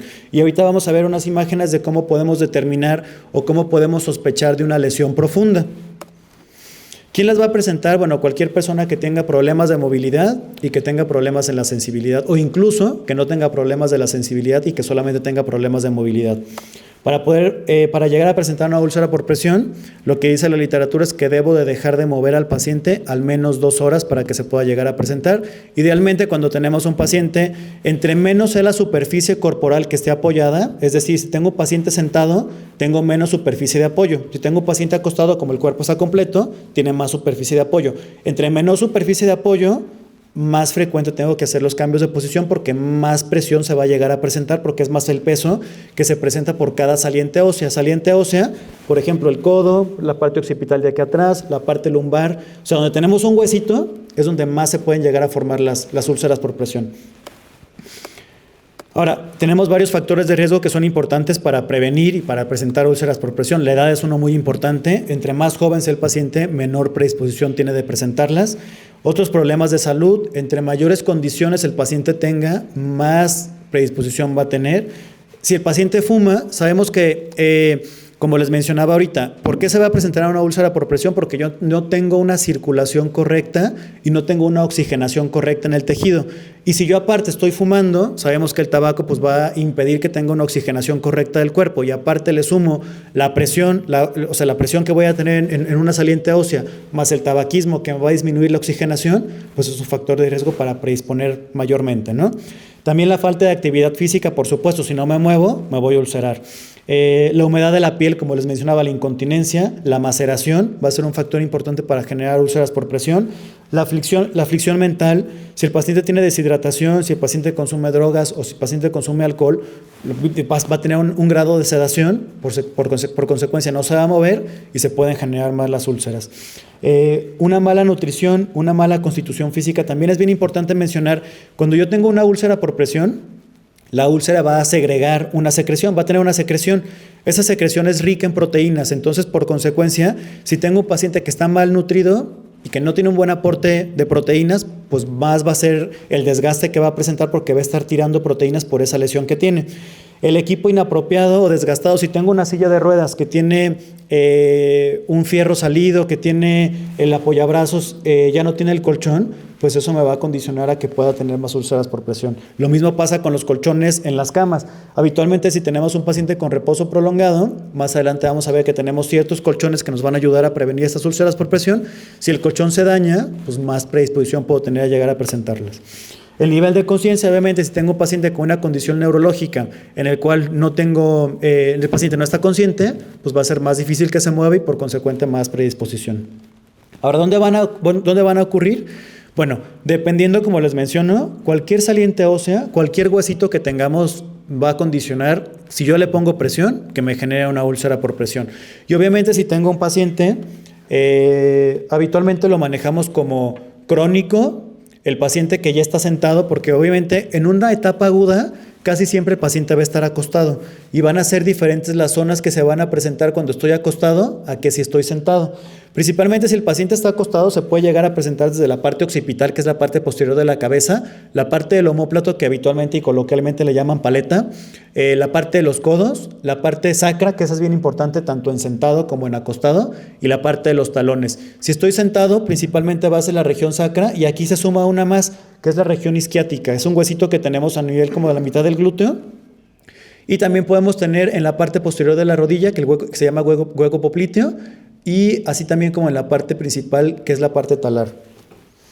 Ahora, tenemos una escala para medir el riesgo de quién puede llegar a presentar más o quién puede presentar menos úlceras por presión, y se llama índice o escala de Norton. Es muy sencilla, es muy fácil de aplicar. Nos va a medir el estado físico general del paciente, el estado mental, la actividad que llega a presentar el paciente, la movilidad que llega a presentar el paciente y la incontinencia. Entre mayor sea el número, menor va a ser el riesgo de presentar úlceras por presión, y entre menor sea el número de la sumatoria que vamos a tener acá, más riesgo va a ser más alto va a ser el riesgo de presentar úlcera por presión. O sea, si la sumatoria nos da 5, es un riesgo muy alto de presentar úlceras por presión. Si la sumatoria me da 20, va a ser muy bajo el riesgo de presentar úlceras por presión. Supongamos un ejemplo, estado mental. El paciente está alerta, le voy a dar una calificación de 4, es la calificación más alta. Si el paciente no está alerta, está estuporoso, está inconsciente, le voy a dar la calificación de 1, y les menciono, entre menor sea el número de la sumatoria, más alto es el riesgo, ¿ok? No hay dudas con esto, ¿verdad? Ahora, la clasificación que vamos a tener para las úlceras por presión, tenemos que, bueno, como les mencionaba, vamos a hablar de lo que la epidermis, la dermis y el tejido celular subcutáneo, porque eso va a ser lo más importante para clasificarlas. La epidermis es la parte más externa de la piel. La dermis, la que sigue en medio, y la más abajo o más profunda de estos tejidos de la piel es el tejido celular subcutáneo o la grasa. Entonces, si tenemos una categoría 1, tenemos que vamos a tener un enrojecimiento que no va a blanquear. Yo tengo un punto de presión, veo rojo, lo palpo y se pone blanco, pues es un punto de presión nada más. Si lo veo rojo, lo palpo y sigue rojo, eso ya es una úlcera por presión grado 1, ¿ok?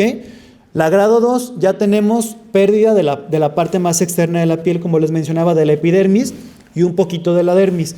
Si hablamos de la grado 3, ya se pierde todo el espesor de la piel, epidermis, dermis, y alcanzamos a ver el tejido graso o celular subcutáneo, que lo alcanzamos a ver como un tejido amarillo, como granular, como si fuera un empedrado amarillo. Ahora, el grado 4 ya tenemos avance a músculo, a tendón o incluso a hueso. Y es bien importante esta clasificación porque cuando yo tengo hueso expuesto, me puede dar una complicación bien importante que se llama osteomielitis, que es la infección propiamente del hueso, y el tratamiento pues no es tan sencillo como una infección de vía respiratoria, una infección de garganta, ¿no? Sino que tiene que darse, porque el hueso no es un tejido que absorba fácilmente los antibióticos, entonces tienen que darse dosis muy altas por tiempos muy prolongados.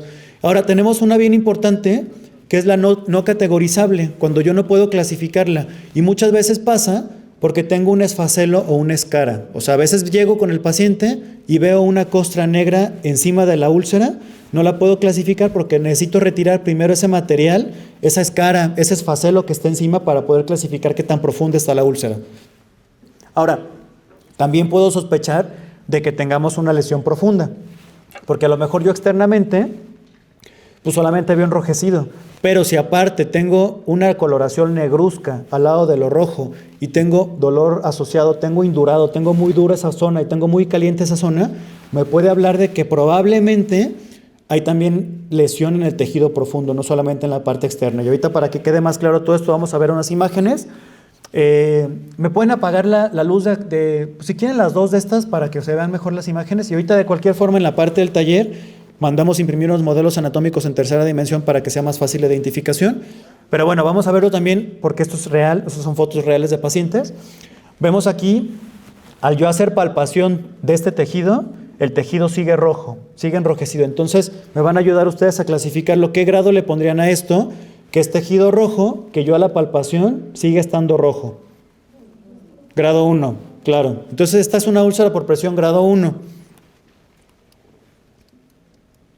Ahora acá, esta flechita se movió un poco, esta me está indicando lo de acá arriba. Entonces, esta zona que está aquí, ¿qué grado sería? Allá ya hay pérdida de la capa externa de la piel.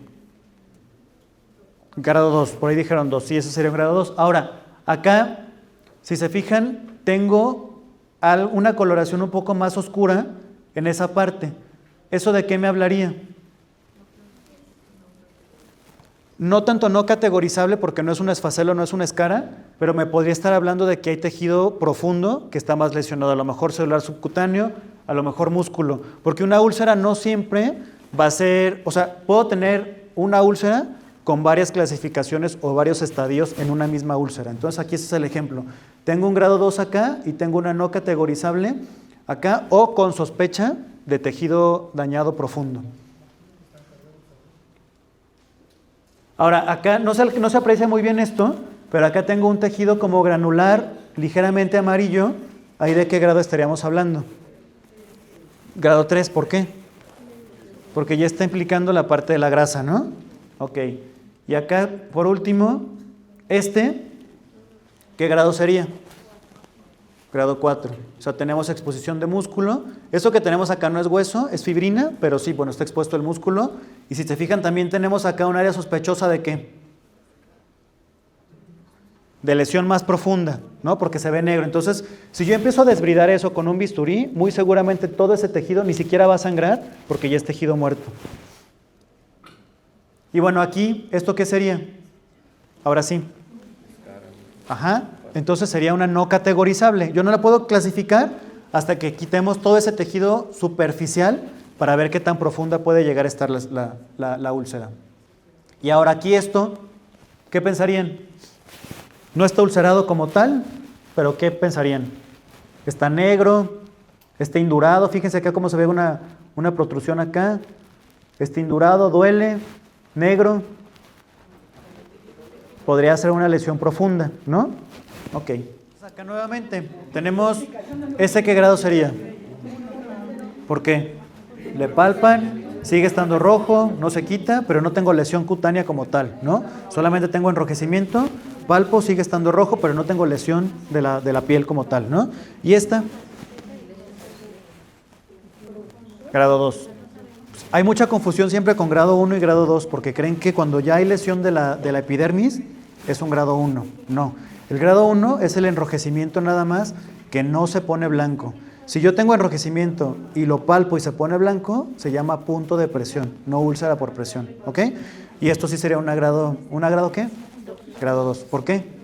Viene deterioro de la epidermis, incluso también un poquito de la dermis puede estar afectada, ¿ok? Y acá este modelo, pues este modelo tiene todas las úlceras, tiene grado 1, grado 2, grado 3, no clasificable, no categorizable y grado 4. ¿Alguna duda, alguna pregunta? O sea, aquí lo principal es que sepan identificar y en ese momento, obviamente ustedes no son médicos, bueno, no todos son médicos, no todos son enfermeras, pero si no tienen la capacidad de poderlo tratar, de informar al cuidador, de informar al familiar para que pueda acudir a una consulta y darle el manejo específico de la fase en la que esté, ¿no? Porque va a ser muy diferente un grado 1 a un grado 4, ¿no? El manejo que se pueda llegar a dar. Bueno.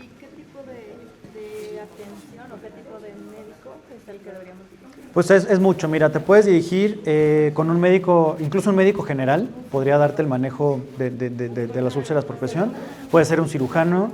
Yo, por ejemplo, yo tengo la formación en neurorehabilitación y como vemos mucho paciente con lesión medular, pues tienes un curso completo de manejo de úlceras por presión. Pero en general, pues con acudir con tu médico de primer contacto, que sería el médico general, él va a saber, porque por ejemplo, si llegas con un médico de general con un grado 4, pues va a ser muy difícil que con un puro ungüento y con puro gel termines cicatrizando un tejido tan profundo que incluso tiene exposición de hueso, ¿no? Entonces, nada más el chiste es que identifiquen qué grado es para poderlo canalizar con el médico adecuado. Igual, también el médico general de primera instancia te puede mandar algo, o sea, limpieza adecuada, el lavado correcto, algo para que no se vaya a infectar, y ya mientras vas, o sea, concertando la cita con el cirujano, porque habitualmente un grado tan profundo va a requerir un tratamiento quirúrgico, o sea, un colgajo. Entonces, pero se puede dar manejo inicial desde el día 1 para evitar que esto no se vaya a complicar más. ¿Sale? Sí. Entonces hoy vamos a hablar de algo muy importante, que es todo ese conjunto de personas, de recursos con los que contamos para ayudarnos en este cuidado, para sostener el cuidado, sostenernos a nosotros mismos y con esto dar una mejor atención a nuestro paciente. Y esto le conocemos como la red de apoyo. Esta red no solamente incluye a nuestros familiares cercanos, en esta red podemos incluir familiares lejanos, amigos, personas de nuestra comunidad, puede ser de nuestro grupo religioso, vecinos, los profesionales de la salud también deben formar parte de nuestra red. A grandes rasgos podemos tratar de agrupar el tipo de apoyo en estos que vemos aquí. Tenemos el apoyo de tipo instrumental, que es como el que todos ubicamos, aquella persona que nos apoya o que apoya a nuestro paciente para llevarle a una consulta, quien se queda un rato y nos ayuda a lo mejor con la preparación de alimentos, pero también tenemos ese apoyo que es más de tipo emocional, ¿no? Alguna persona, ya sea que a nosotros nos escucha o a nuestro paciente. Tenemos también el apoyo de tipo informativo. En este generalmente va a estar involucrado el equipo de salud, enfermera, camillero, médico y también el apoyo económico, ¿no? Vamos a ver que dependiendo la red de cada persona puede haber otros tipos de apoyo, pero a grandes rasgos estos son como los principales. ¿Cuál es la importancia? Se ha visto que un paciente que cuenta con una adecuada red de apoyo tiene un mejor control de síntomas, no solo síntomas físicos, sino también los síntomas psicológicos, se ve que pueden tener mejor control. Además, tener una red de apoyo adecuada nos da una mejor calidad de vida, pero no solo para el paciente, sino para la gente que está alrededor de él, el resto de cuidadores, su cuidador principal y su familia. Además nos brinda un espacio seguro donde podemos expresar emociones, donde podemos no sentirnos juzgados, y también la red de apoyo adecuada nos ayuda en la parte del afrontamiento, nos da herramientas para que tanto el paciente como sus seres queridos afronten mejor cada situación conforme se vaya presentando, y pues nos ayuda para ofrecerle al paciente un cuidado integral. No solamente la parte física, también la emocional, también la espiritual y también la parte social.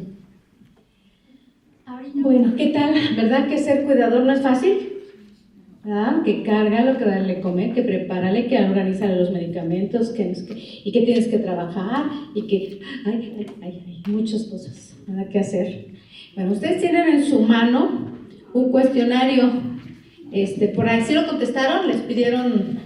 el doctor Isael les pidió al principio que lo contestaran. ¿Les falta contestarlo? ¿Sí? ¿Les doy 2 minutos mientras me echo la otra plática? ¿Sí? Porque entonces al final de la plática lo vamos a comentar. ¿De acuerdo? Bueno, por favor, contéstenlo. Y bueno, vamos a hablar de maltrato al paciente. ¿Ustedes tienen idea cuántos pacientes maltratados llegan al hospital? ¿Tienen idea? Fíjense que el otro día fui a ver una paciente para una sedación terminal y eran 2 hijos.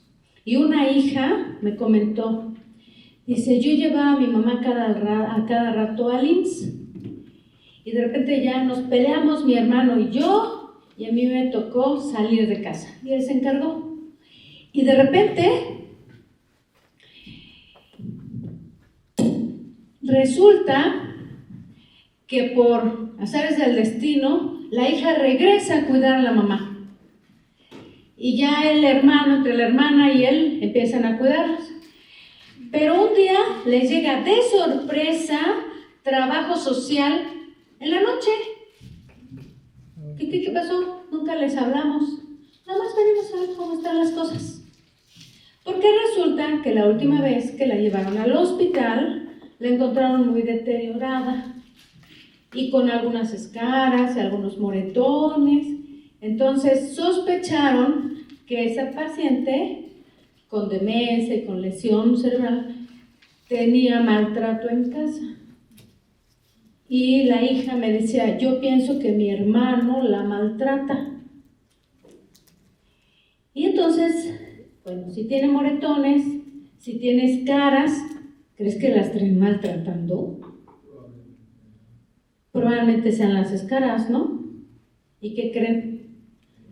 Unas escaras, dejar que aparezcan las escaras, es maltrato, porque no estamos atendiendo a las necesidades que tiene el paciente. ¿Ya vieron? Qué diferente perspectiva. Entonces nosotros tenemos que hacer acciones para cuidar al paciente. Entonces el maltrato es una acción intencional. Claro, yo no le genero una escara, pero no le hago lo que debo de los cuidados que debe tener, y entonces hago una omisión o una acción intencional o repetida, o la falta de respuesta apropiada, o una omisión para los cuidados. Eso es maltrato. Es que yo no le grité, yo no lo golpeé. ¿Y qué creen? A veces desespera tanto la situación que uno habla fuerte, y te dije, y no sé qué, y que te dije que te sentaras aquí, etcétera. Es la desesperación. ¿Ya vieron? El cuidador que está quemado, ¿verdad? Burnout. A veces ya ni se fijan en lo que está pasando en su vida, y su desesperación los lleva a maltratos. Y eso no nada más con un paciente que cuidamos, es la vida cotidiana, ¿a poco no? Lo vemos en el trabajo, con los jefes, etcétera, entre familia. Entonces, maltrato puede ser un daño físico que genera dolor, angustia, desconfianza hacia el cuidador. Es que me da miedo, me va a regañar. Es que bueno, que también hay que a veces trabajar esas áreas, porque no todo es el culpable el cuidador. A veces también la persona que requiere cuidados necesita un manejo especial para saber que él tenga la confianza de que lo están cuidando. Pero también el confinamiento. ¿Cuántos pacientes con demencia, porque pensamos que no están conscientes, que están deteriorados, los ponen al frente de la ventana para que le dé el sol, lo vean el sol, o al frente del televisor, y ahí los dejan días sentados enfrente del televisor? ¿A poco no? Enfrente del TV. Y ahí está, que se entretenga con la tele y no tiene contacto físico. Sí le dan de comer, le cambian el pañal, lo mueven, pero una vez que le hacen su aseo, todo frío el asunto, lo ponen enfrente de televisión y se van, ¿no? Incluso a veces lo sacan al jardín, ahí lo dejan y se van. Eso es abandono, es confinamiento. Y la otra, si yo le quito la lana a mi mamá y me la gasto para mi carro nuevo, eso es maltrato.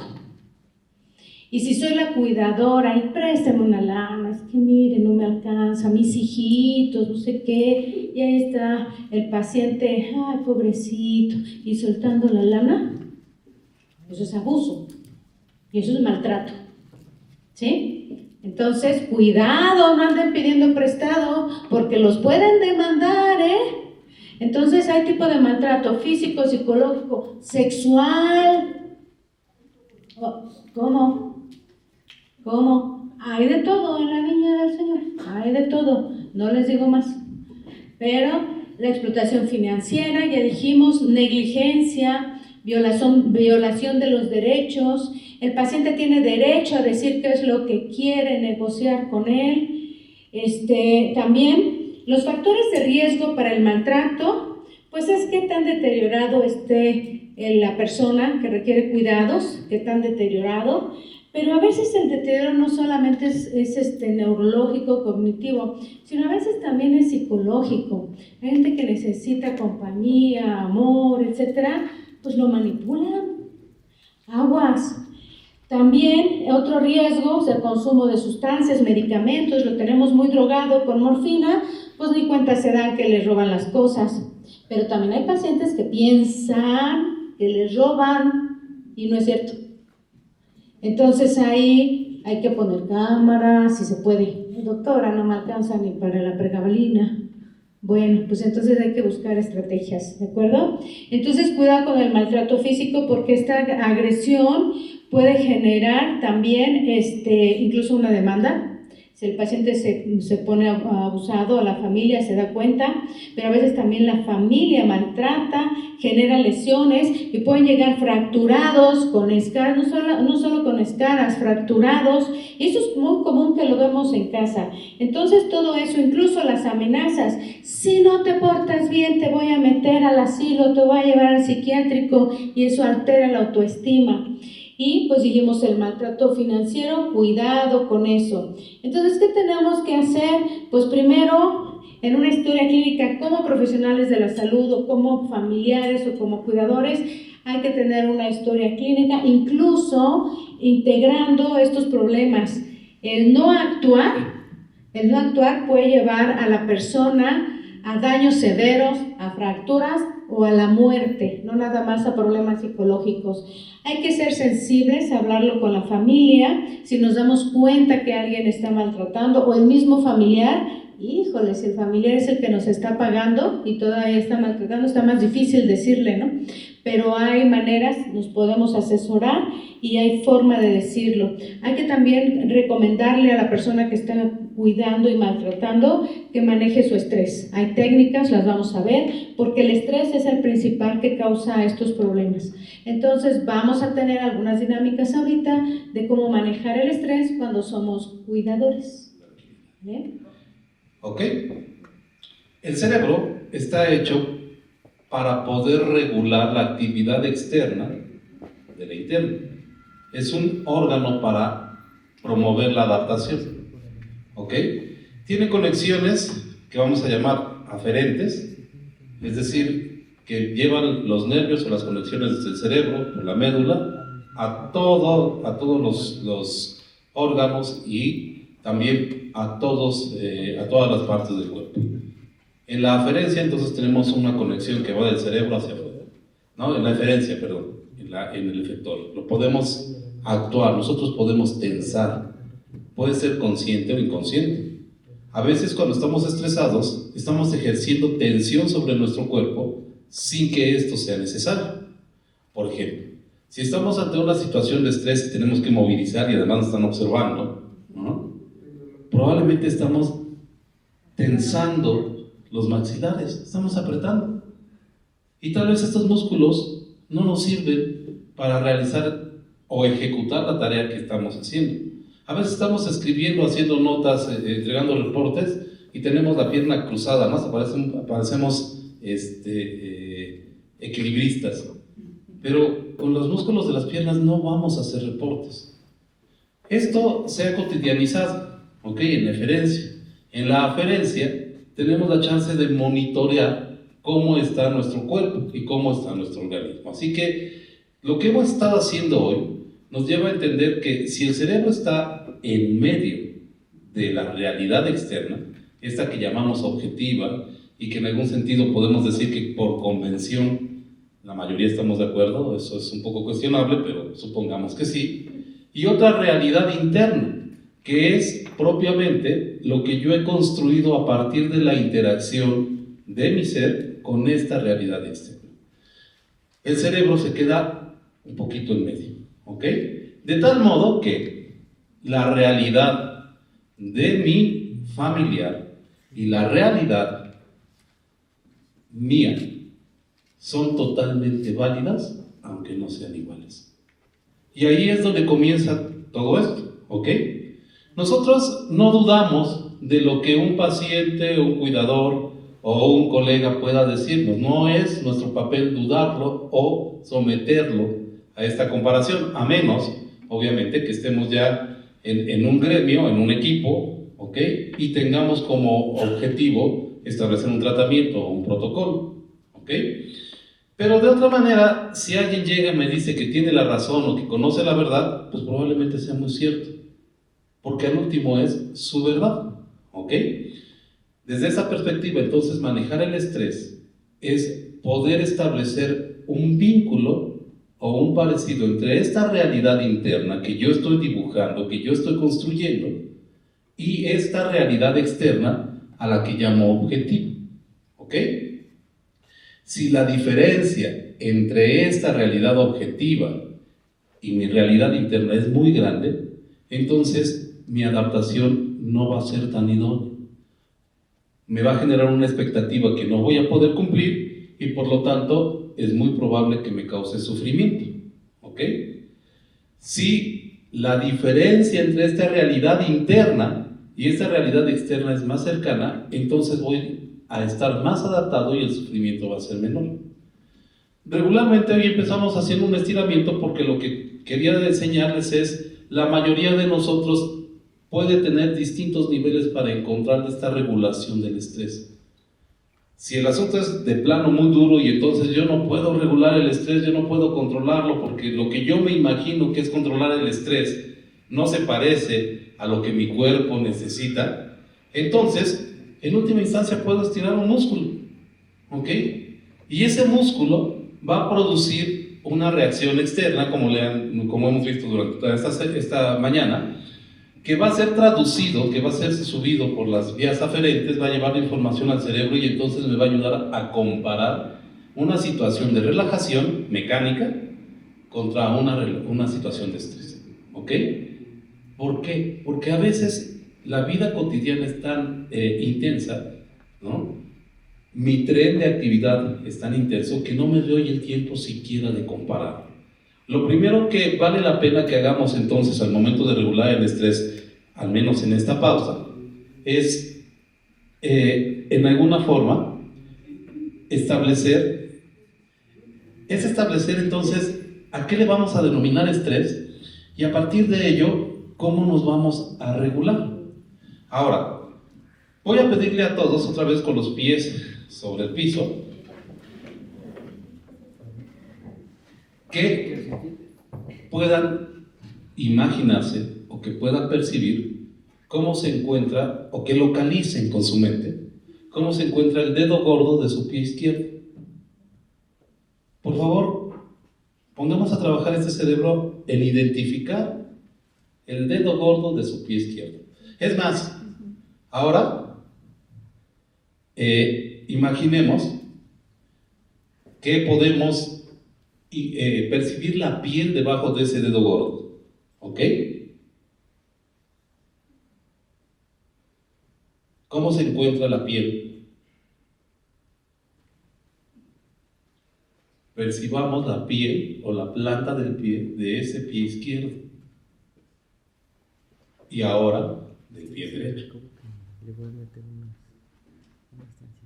Imagínense que pueden percibir la sensación en la piel y ahora la sensación en todo el pie, en los dos pies.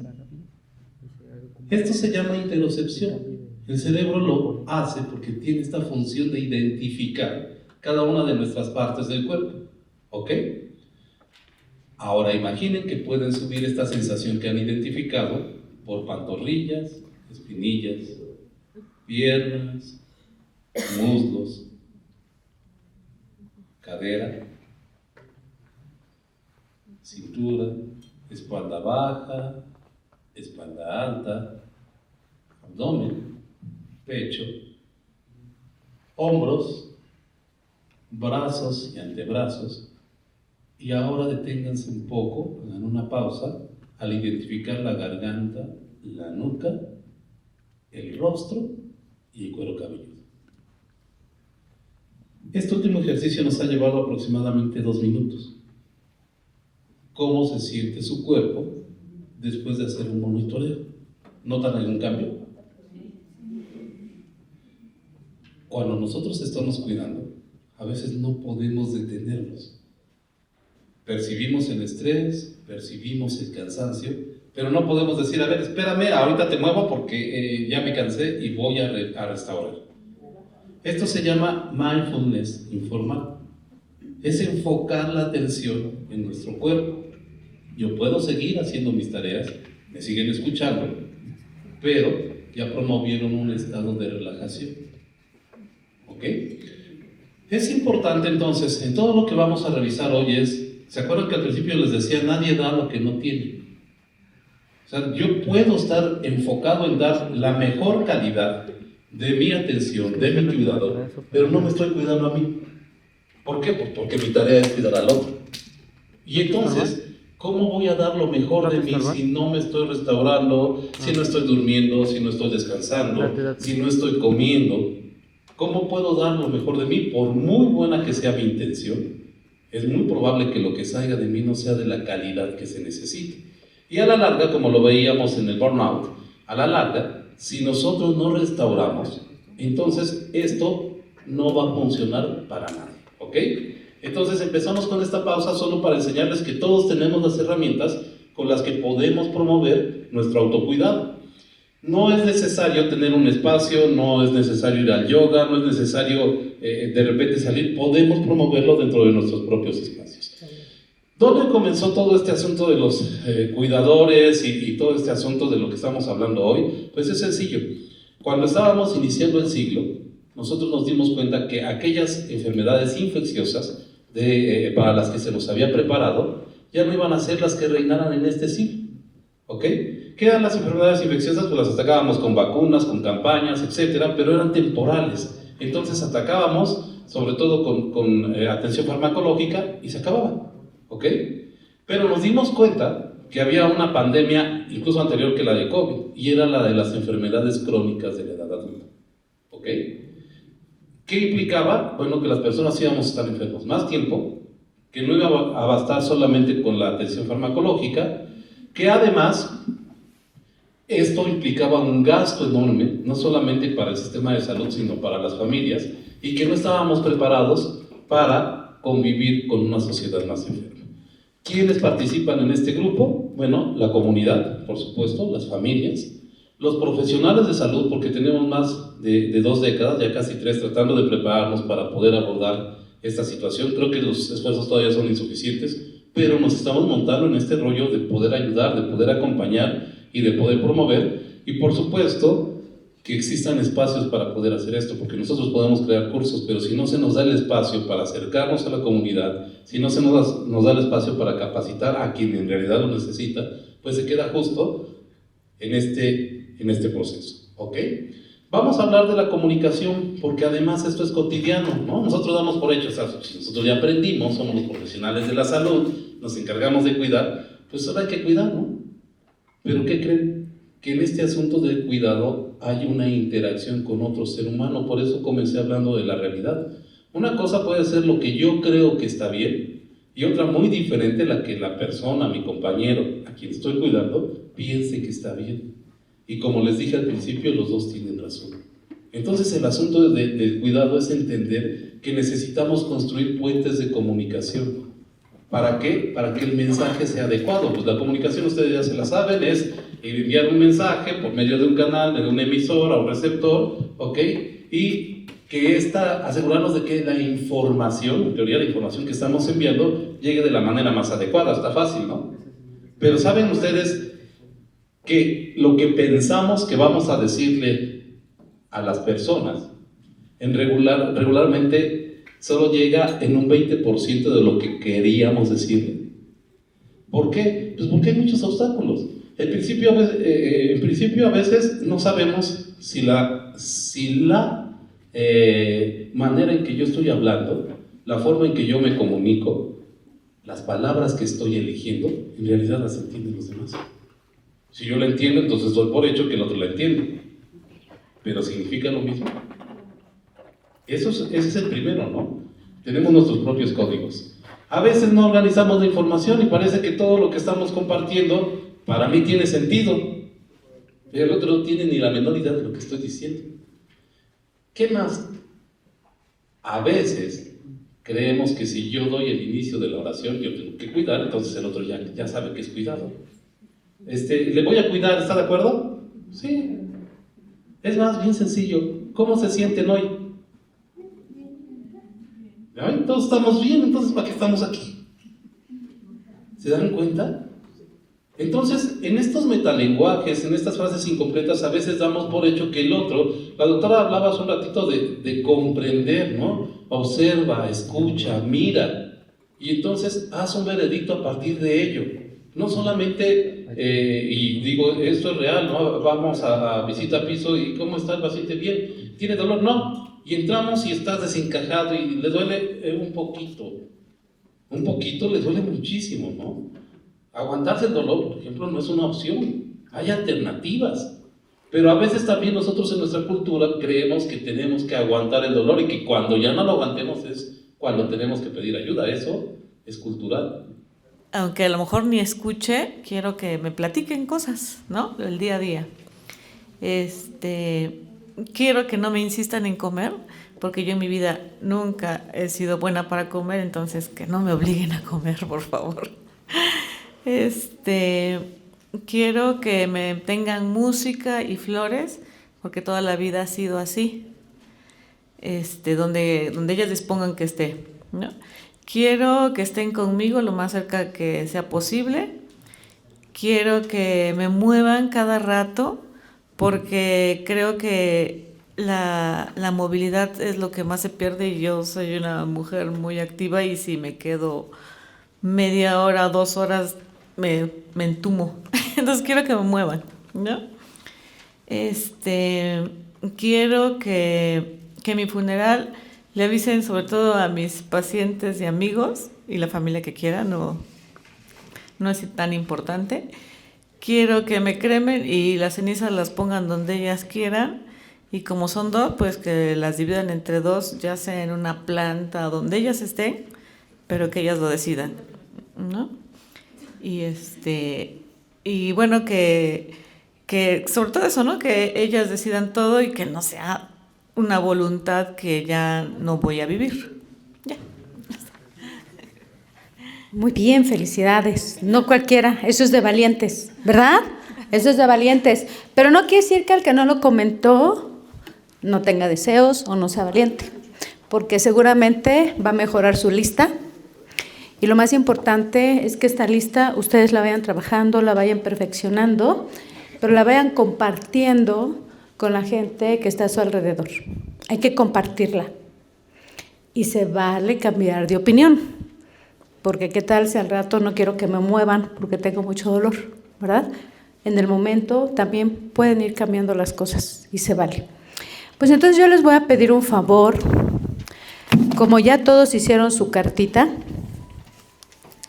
¿qué les parece si con esto sellamos nuestra carta? Ustedes tienen una vela, ¿verdad? ¿Ustedes tienen una vela? ¿Sí prende sus velas? ¿Todas prenden? Porque por ahí me di cuenta que puse unas rotas. ¿Sí? Perfecto. Hoy estamos vivos y hoy tenemos a nuestro alcance la oportunidad de a nuestros pacientes, a nuestros seres queridos, la gente que está viva, tenemos la oportunidad de cuidarlos mejor. A nuestros pacientes, aquellos que son enfermeras, médicos, tenemos la oportunidad de ser más empáticos con el dolor, con su situación, con sus creencias. Y también con nuestra familia, a veces no los comprendemos porque ni nosotros nos comprendemos. Pero vamos a hacer un pacto, ¿les parece? Con todo esto que aprendimos hoy, vamos a hacer un pacto de mejorar la vida de la gente que necesita de cuidados y también vamos a mejorar nuestra propia vida. ¿Les parece? ¿Hacemos un pacto? No les puse vino porque si no me emborrachan, pero este es nuestro pacto, ¿de acuerdo? Se lo llevan a casa y espero que siempre recuerden este pacto para toda la humanidad. Gracias.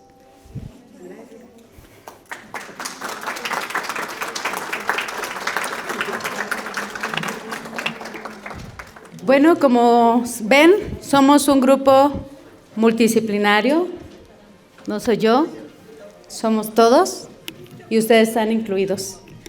Muchas gracias a todos por estar aquí. Gracias, mamá, por venir. Gracias por apoyarnos. Lili, gracias. Fueron las paleras, no es cierto. No, sí, vinieron a aprender. Pero pues muchas gracias a todos. Un aplauso para todos y gracias.